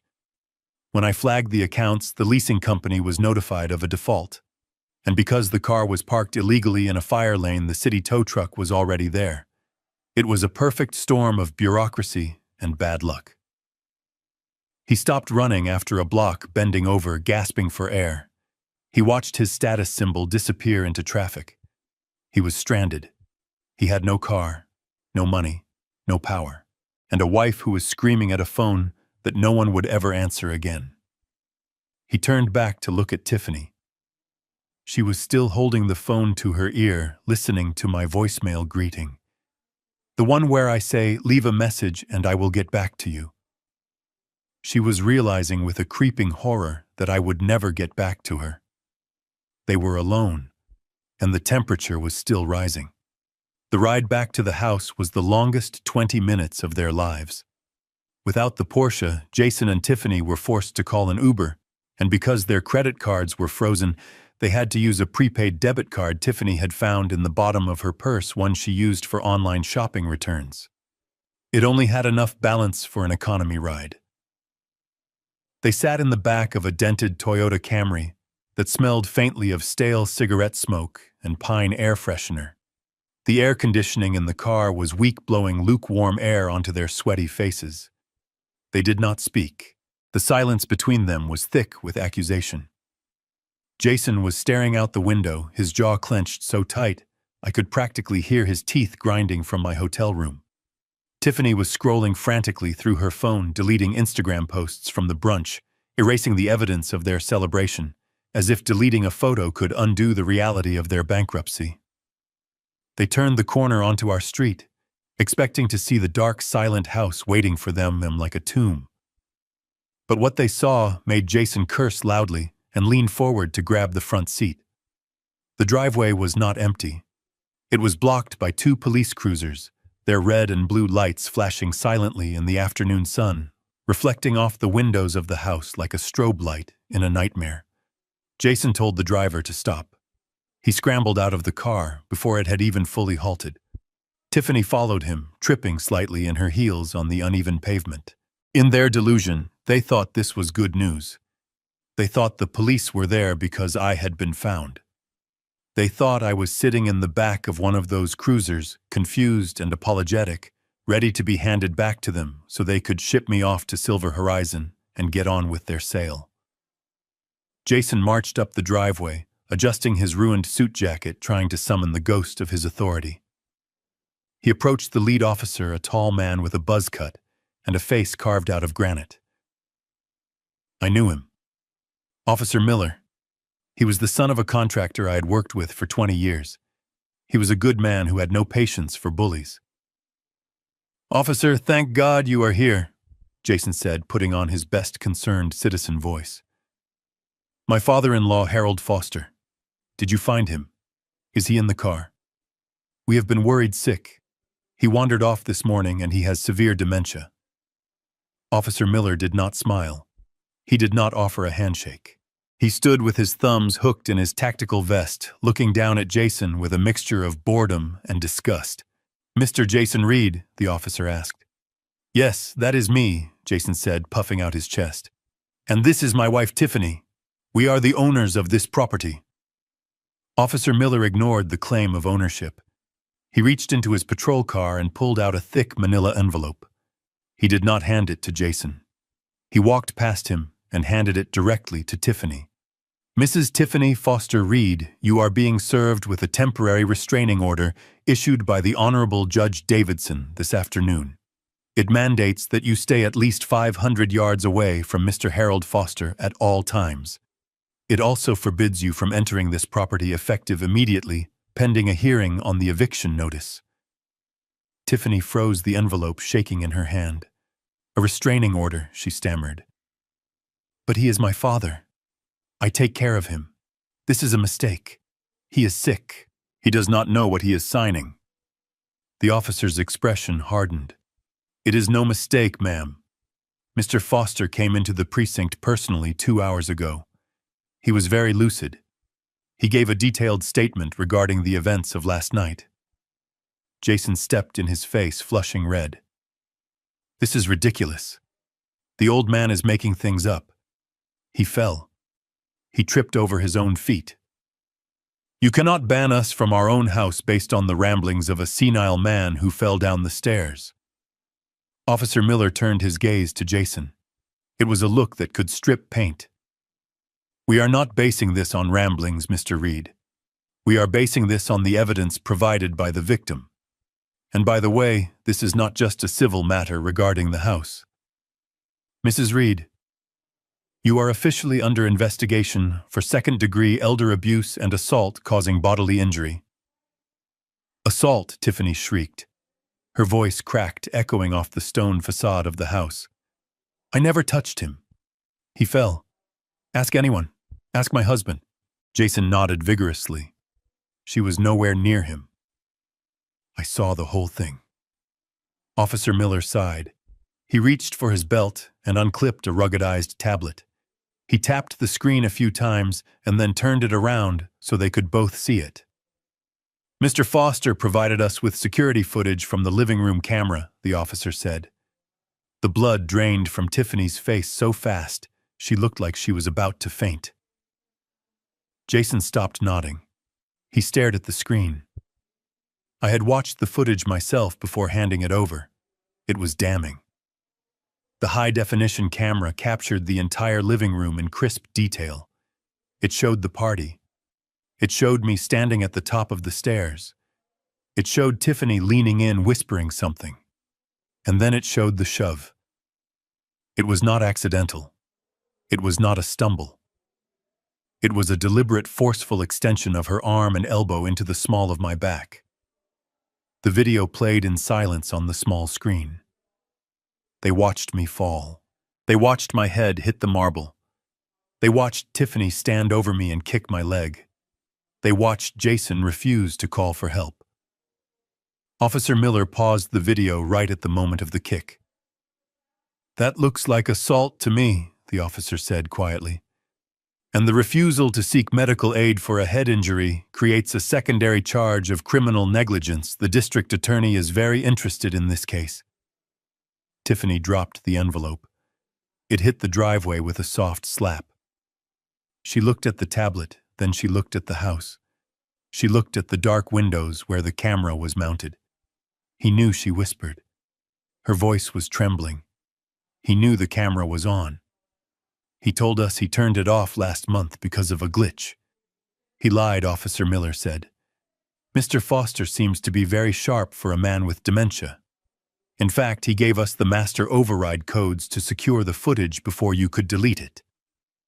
The realization hit Tiffany like a physical blow. The trap, the silence, the compliance. It had all been an act. I had not been confused. I had been waiting. I had been recording. She realized in that moment that the father she thought was a burden was actually the only thing standing between her and a prison cell. But it was Jason's reaction that was truly pathetic. He looked at the video and then he looked at his wife. He did not step closer to comfort her. He took a step back. He created physical distance between them. Officer Jason said, his voice taking on a wheedling, desperate tone. "You can see in the video that I was 10 feet away. I did not touch him. I did not push him. That was all her." Tiffany whipped her head around to look at him. Her eyes were wide with betrayal. "Jason, what are you saying?" "I am saying I did not assault anyone," Jason said, talking fast, sweating profusely. "I just wanted to help him. You were the one who was angry about the photo. You were the one who was closest to him. I am just a witness here." "You coward," Tiffany screamed. She lunged at him, scratching at his chest. "You told me to leave him there. You told me not to call 911 because of your parents." Officer Miller stepped between them, holding up a hand. "Enough. Save it for the judge. Right now I need you both to vacate the premises. You have 10 minutes to grab essential personal items. Medicine and clothes only. No electronics, no documents, and definitely no valuables. The house is now a crime scene and under the protection of the court, pending the investigation into financial fraud." "Financial fraud," Jason squeaked. "Yeah," the officer said. "Something about a forged home equity loan and a stolen retirement fund. The fraud unit will be here in an hour to inventory the assets." Jason looked at the house. He looked at the Porsche-less driveway. He looked at his wife, who was now sobbing uncontrollably into her hands. The walls were closing in. He had thought he was a player in the game of high finance, but he had just been checkmated by a man who learned strategy before Jason was even born. They were given trash bags. That is the ultimate indignity. They had to walk into their mansion, escorted by police officers, and stuff their designer clothes into black plastic trash bags. They could not take the silverware. They could not take the art. They could not take the computers. 10 minutes later, they were standing on the curb. The police cruisers pulled away slightly to park down the street and monitor the house, leaving them alone with their trash bags. The sun was beginning to set, casting long, menacing shadows across the lawn they no longer owned. Tiffany sat down on one of the bags, burying her face in her knees. Jason was pacing, trying to get a signal on his phone to call a lawyer. Any lawyer, but no one was answering a broke man on a Saturday evening. Then they heard the sound of an engine, a smooth, powerful purr. Jason looked up, hope flaring in his eyes for a second. Maybe it was a friend. Maybe it was a savior. A black Mercedes S-Class sedan turned the corner. It was pristine, gleaming in the twilight. Jason recognized the license plate immediately. It was his father's car. Richard and Barbara Reed, the real parents. Jason waved his arms. "Mom, Dad, over here! Thank God!" The car slowed down as it approached the driveway. The tinted window in the back rolled down. Tiffany looked up, wiping her mascara-stained eyes. She stood up, smoothing her dress. She thought they were saved. She thought the cavalry had arrived to bail them out, to hire expensive lawyers to fix this mess with their checkbook. But as the car came to a stop, Jason saw his father's face. Richard Reed was not smiling. He was not looking at them with concern or pity. His face was a mask of purple fury. His eyes were bulging. He looked like a man who had just found out that his name was attached to a sinking ship. Jason thought the cavalry had arrived. He watched his father, Richard Reed, step out of the climate-controlled sanctuary of the Mercedes S-Class, and for a fleeting second, he allowed himself to believe that everything was going to be fixed. He thought Richard was there to write a check, to yell at the police officers, to throw his weight around until the world bent back into shape for his golden boy. Tiffany stood up from her trash bag, wiping the mascara streaks from her cheeks, straightening her dress, preparing to play the role of the victimized daughter-in-law who needed comforting. She actually reached out her arms, ready for a hug from the woman she had called her real mother just 24 hours ago. But Richard did not open his arms. He slammed the car door with a force that shook the vehicle. He held a piece of paper in his hand, crunched into a tight ball. He marched up the driveway, past the police line, past the officers who watched with folded arms, and stopped inches from Jason's face. The look in his eyes was not concern. It was the cold, dead look of a man who realized someone had been stealing from his wallet. "Richard," Tiffany started to say, her voice trembling. "Thank God you are here. My dad has gone crazy. He called the police. He ruined everything." Richard ignored her completely. He did not even look at her. His eyes were locked on his son. He held up the crumpled paper and shook it. "You forged my signature," Richard said. His voice was dangerously low, a growl that vibrated in the humid evening air. Jason blinked, taking a step back. "Dad, what are you talking about? I did not forge anything." "Do not lie to me," Richard roared, his composure finally snapping. "My accountant just called me. He got a notification from a title loan company in Nevada. You used my commercial property in downtown as collateral for a high-risk loan. $300,000, Jason. And the signature on the guarantor line is mine, but I never signed it." Jason's face went from pale to a sickly shade of gray. "Dad, listen. It was a bridge loan. I was going to pay it back on Monday. I just needed liquidity for a few days until the sale of this house went through." Richard threw the paper at him. It hit Jason in the chest and fluttered to the ground. "You stole from me. You stole from your own father to cover your gambling debts." "It is not gambling," Jason pleaded, his voice cracking. "It is crypto. It is an investment. The market is just in a dip. It is going to bounce back." And that was when Barbara got out of the car. Barbara, the woman who always wore pearls, and spoke in soft, measured tones. She walked up the driveway with a speed I had never seen in her. She did not look at the house. She did not look at the police. She walked straight up to her son. Jason turned to her, desperate for an ally. "Mom, please tell him. I am good for it. I just need a little help to get the power back on and get the lawyers working." Barbara did not speak. She pulled back her hand and slapped Jason across the face. It was a sharp cracking sound that echoed off the stone facade of the silent house. It was the sound of a lifetime of spoiling a child coming to a violent, abrupt end.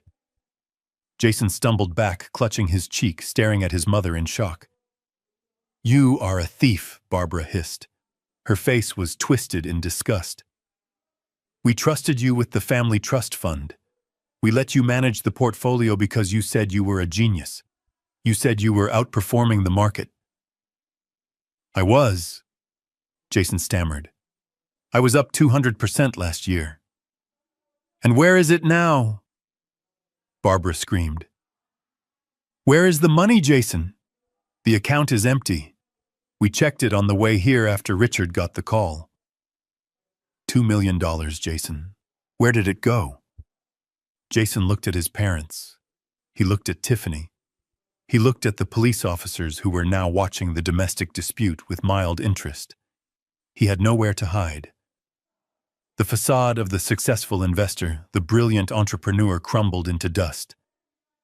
"It is gone," he whispered. "What did you say?" Richard asked, stepping closer. "It is gone," Jason cried out, tears finally spilling over. "All of it. I leveraged it on a margin trade. I thought the coin was going to the moon. It crashed. I got liquidated. It is all gone." The silence that followed was heavier than the heat. $2 million. The Reed family fortune, or at least the liquid part of it, had vanished into the digital ether, burned up by a son who thought he was smarter than the system. Richard looked at Jason as if he were looking at a stranger. "You are finished," he said coldly. "I am calling the district attorney myself. I am pressing charges for identity theft and fraud. I am not going to let you drag us down into the gutter with you." Then Richard turned his eyes to Tiffany. "And you," he said, pointing a shaking finger at her. "You are the poison." Tiffany gasped. "Me?" "Richard, I did not know. He told me he was making money. He bought me things." "You are a parasite," Richard spat.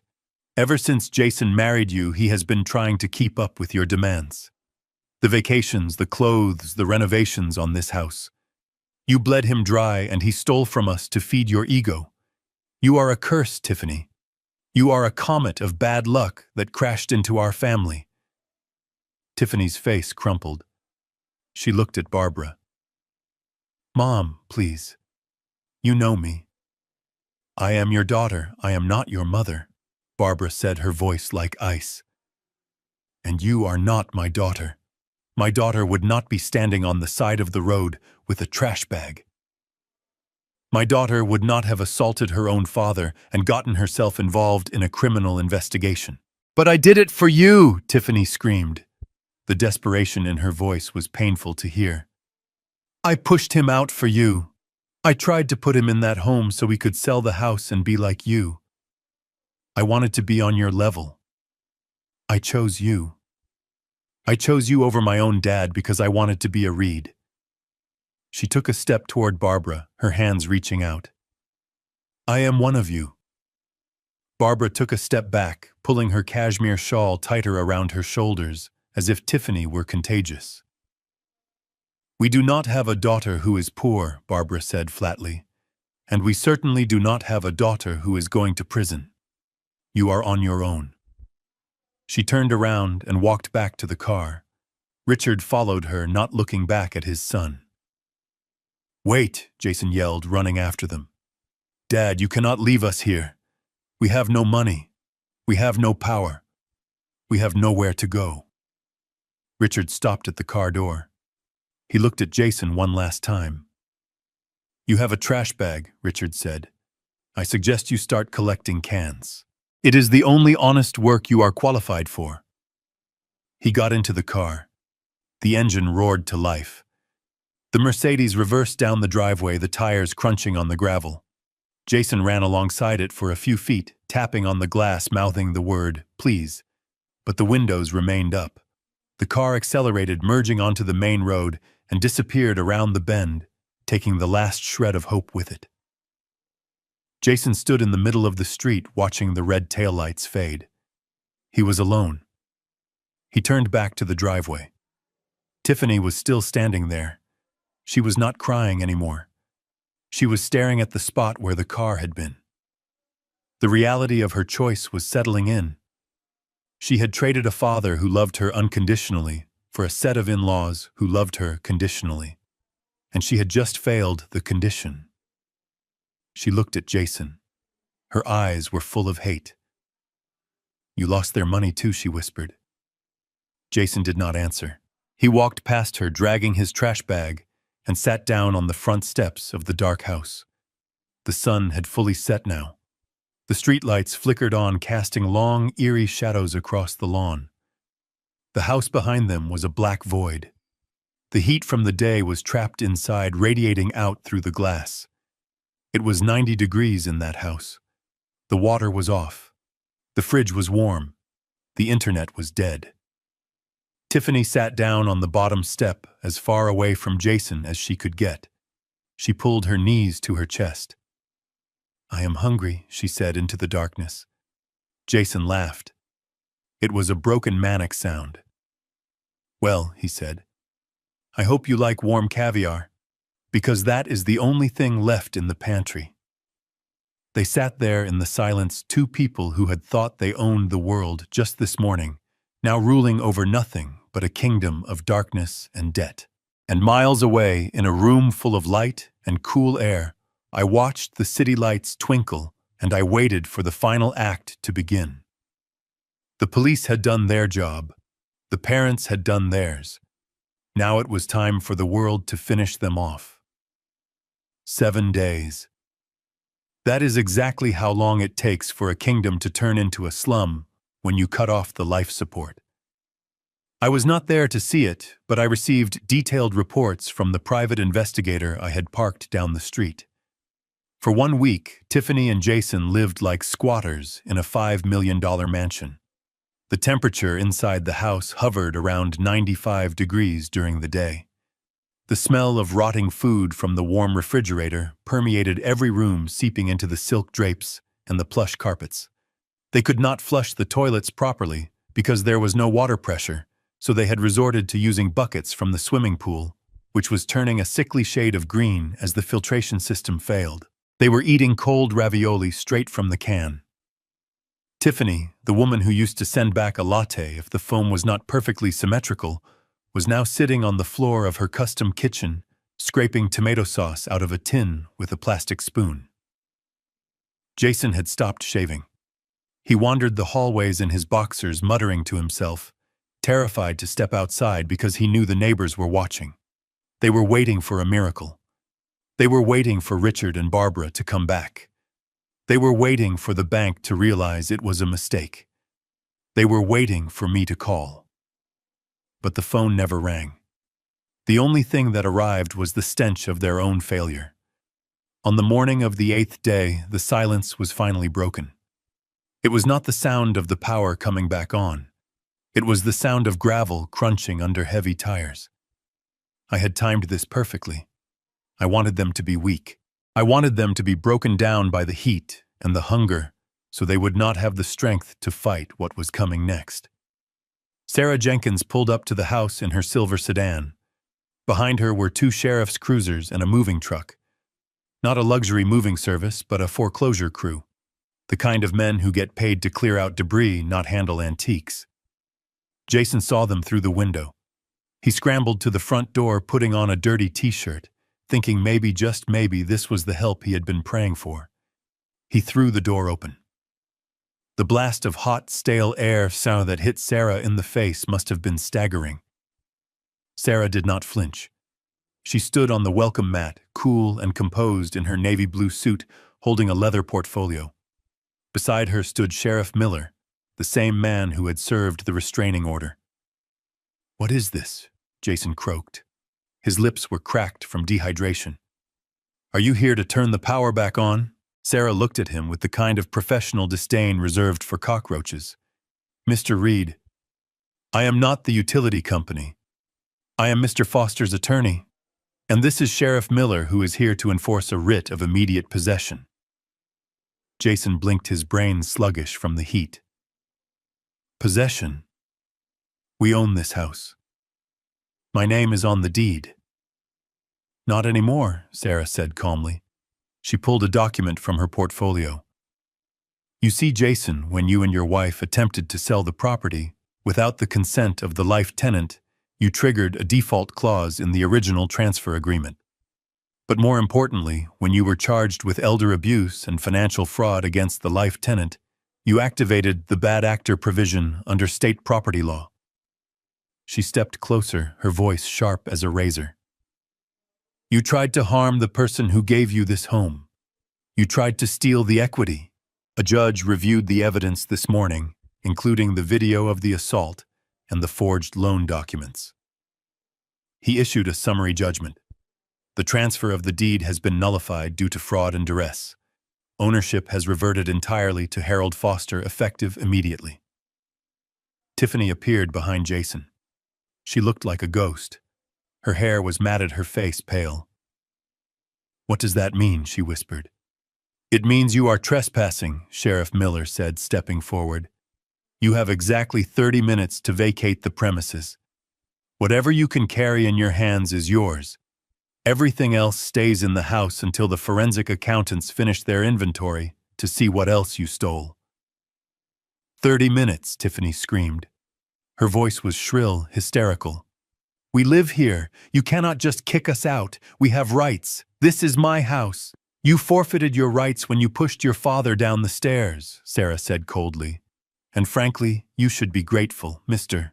Foster instructed me not to press charges for the theft of his furniture, provided you leave without incident.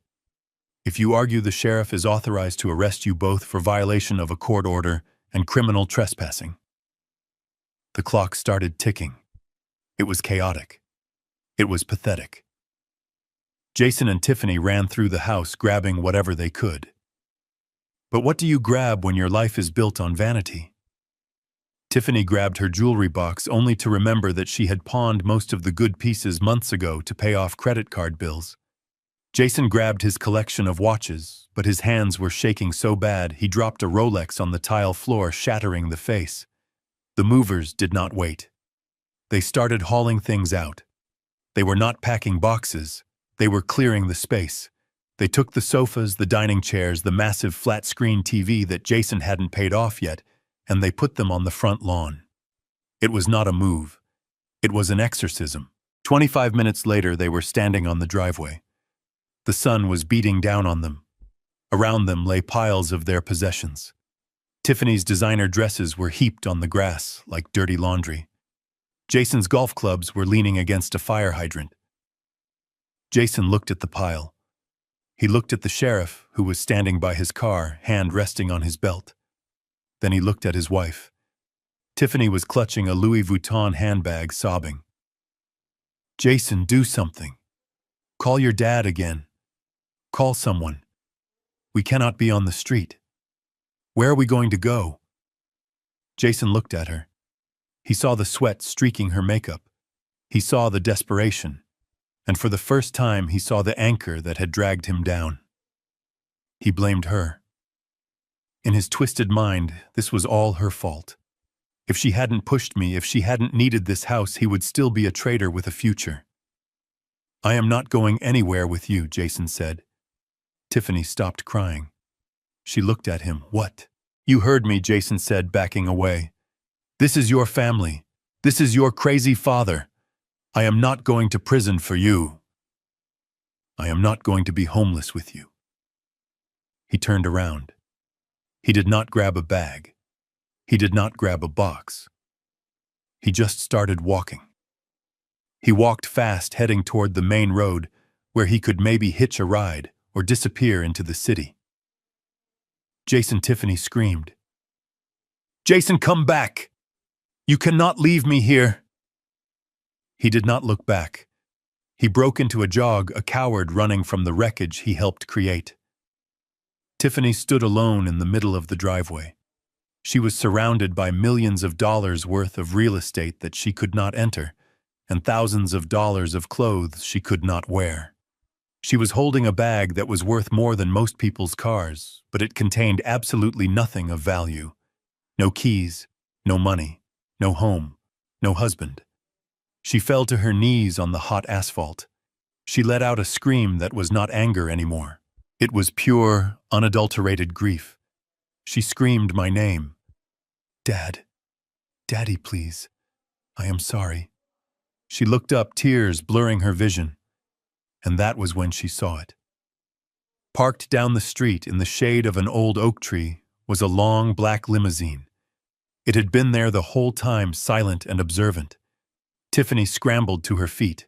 She ran toward it, stumbling, waving her arms. "Dad," she cried out. "Dad, is that you? Help me. Please just take me with you." She got within 20 feet of the car. She could see the silhouette in the back seat. She knew it was me. She could feel it.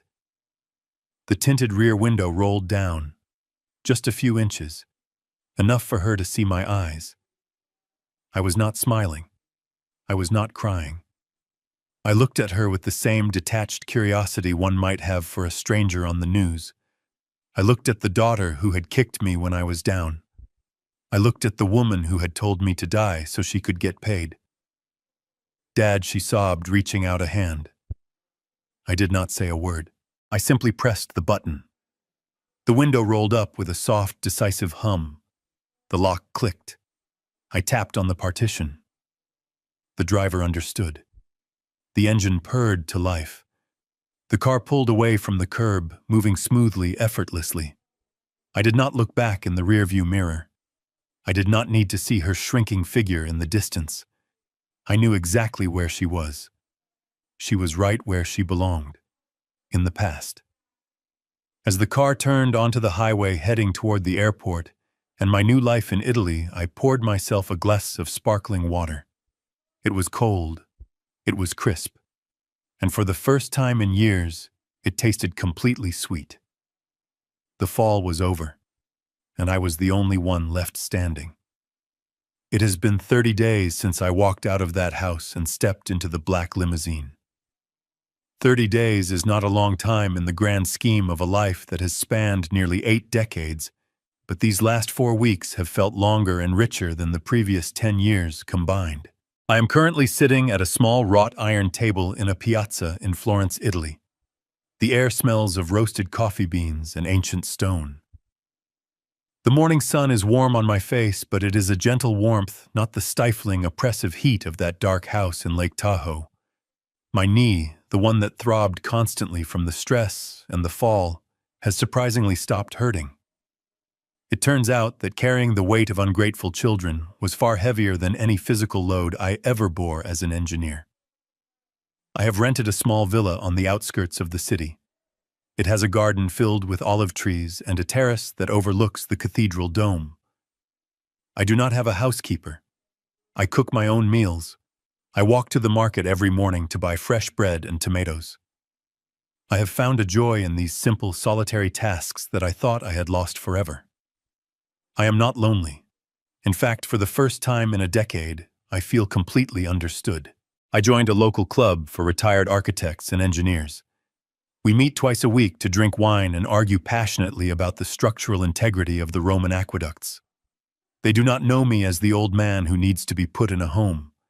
They know me as Harold, the man who understands tension and compression. They listen when I speak. They respect my mind. It is a feeling of validation that money simply cannot buy. My health has rebounded in ways that my doctors back in the States said was impossible. My blood pressure is down. The tremor in my hands has vanished. I sleep through the night 8 hours of deep, dreamless rest, waking up with the sun instead of waking up in fear of what new indignity awaited me in my own kitchen. I realized that I was not dying of old age. I was dying of a broken heart poisoned by the toxicity of the people I lived with. Once I removed the poison, the body began to heal itself. I am living proof that peace is the best medicine. But while my life has blossomed into a late autumn spring, the lives of those I left behind have withered into a harsh and brutal winter. I do not actively seek out news of them. I do not scroll through social media or ask mutual acquaintances for gossip. However, Sarah Jenkins, my attorney, is thorough. She sends me a weekly briefing, an encrypted PDF file that summarizes the legal fallout of my departure. I read it this morning with my espresso, feeling a strange sense of detachment, as if reading a novel about characters I used to know a long time ago. Jason is currently being held without bail in the county detention center. The list of charges against him is staggering: wire fraud, bank fraud, identity theft, elder abuse, and thanks to the thorough work of the forensic accountants, money laundering. It turns out that the crypto scheme he was involved in was not just bad investment. It was a front for washing money for some very unsavory characters. When the house of cards collapsed, his so-called partners vanished, leaving him to hold the bag. The most cutting betrayal for Jason, however, did not come from the law. It came from his parents. Sarah's report detailed that Richard and Barbara Reed not only refused to pay for his defense attorney, but they also filed their own civil suit against him for the theft of their trust fund. They testified to the grand jury that they had no knowledge of his activities and painted him as a rogue operator who deceived them. The real parents that Tiffany was so desperate to impress have effectively thrown their own son to the wolves to save their reputation. Jason is looking at a sentence of 10 to 15 years in federal prison. The Porsche is gone. The suits are gone. The arrogance is gone. He is just a number in an orange jumpsuit now. And then there is Tiffany, my daughter, the little girl I used to carry on my shoulders. Reading about her fate brought a fleeting pang of sadness, but it was quickly replaced by the memory of her foot kicking my leg as I lay bleeding on the floor. Tiffany is not in prison, at least not yet. The district attorney offered her a plea deal for the assault charge in exchange for testifying against Jason regarding the financial fraud. She took it. She turned on her husband without a second thought, proving that her loyalty was always to herself. But avoiding prison did not save her from punishment. The video of the shove, the one I secured from the cloud, did not just go to the police. Somehow, and Sarah swears it was not her, it leaked to the local news. Then it went to the internet. It went viral, millions of views. The headline was simply, "The Ungrateful Daughter." The social fallout was nuclear. Tiffany was banned from every country club, every yoga studio, and every high society circle she had spent her life trying to infiltrate. Her friends, the ones she tried so hard to impress at that brunch, blocked her number. She became a pariah, a social leper. With no money, no husband, and no home, Tiffany had to find work. But who hires a woman famous for abusing her elderly father? She applied to boutiques, to reception jobs, even to gyms. All rejected. Sarah's report included a photo taken by a paparazzi, or just a cruel bystander. It showed Tiffany in a blue vest standing behind a cash register at a Walmart on the other side of the county. She looked 10 years older. Her hair was pulled back in a messy bun, her face devoid of makeup. She was scanning items for a customer who looked like they were yelling at her. She is living in a week-to-week motel on the highway, the kind of place with flickering neon signs and rusty railings. It is a far cry from the lakefront mansion. She wanted to be elite. She wanted to be special. Now she is learning the hard lesson that true class has nothing to do with zip codes and everything to do with character. She is alone in a world that she judged so harshly, and now that world is judging her back. I put the report down and picked up my phone. It had been vibrating gently on the cafe table for the last 10 minutes. I unlocked the screen.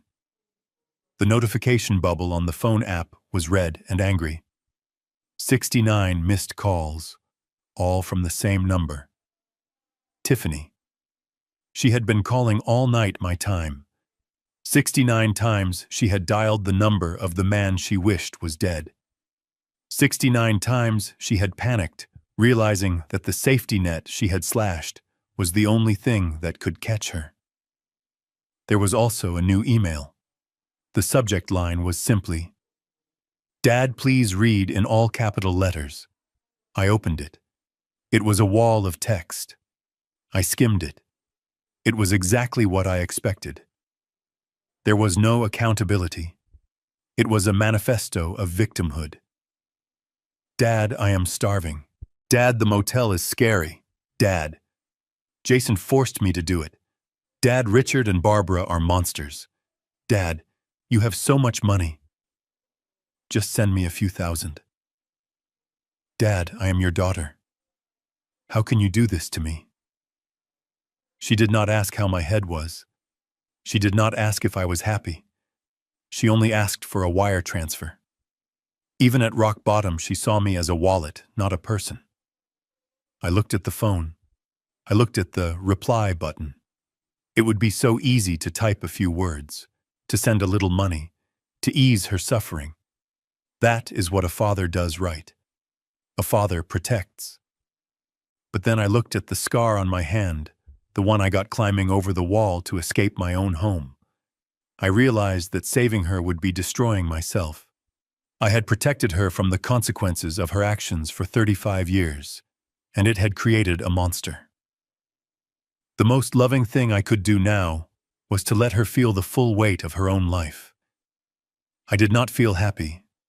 I did not feel a sense of revenge. I just felt a profound, quiet relief. The cord was cut. The burden was gone. I pressed the trash icon. The email vanished. Then I went to the contact settings.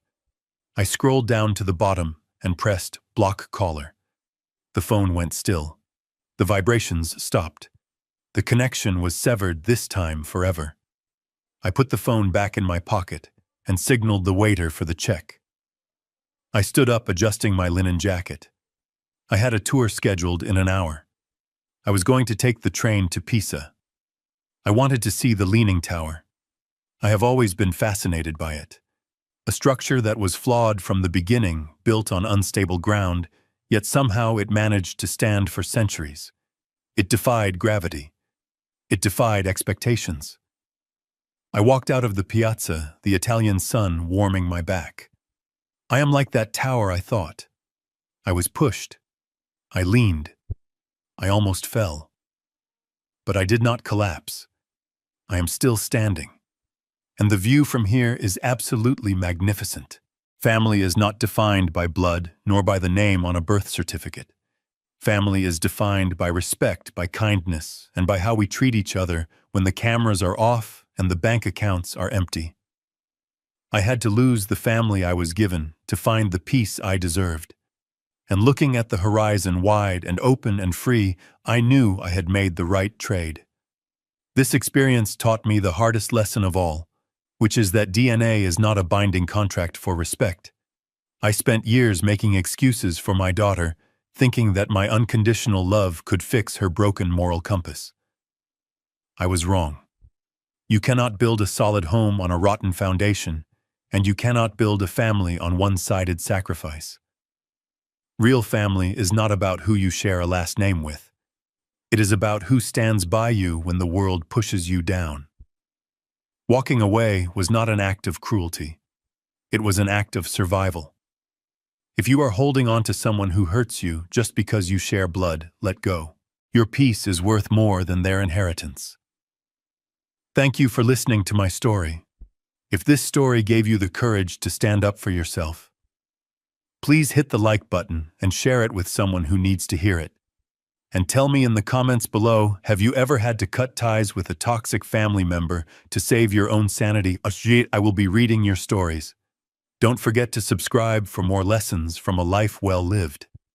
Until next time, take care of yourselves.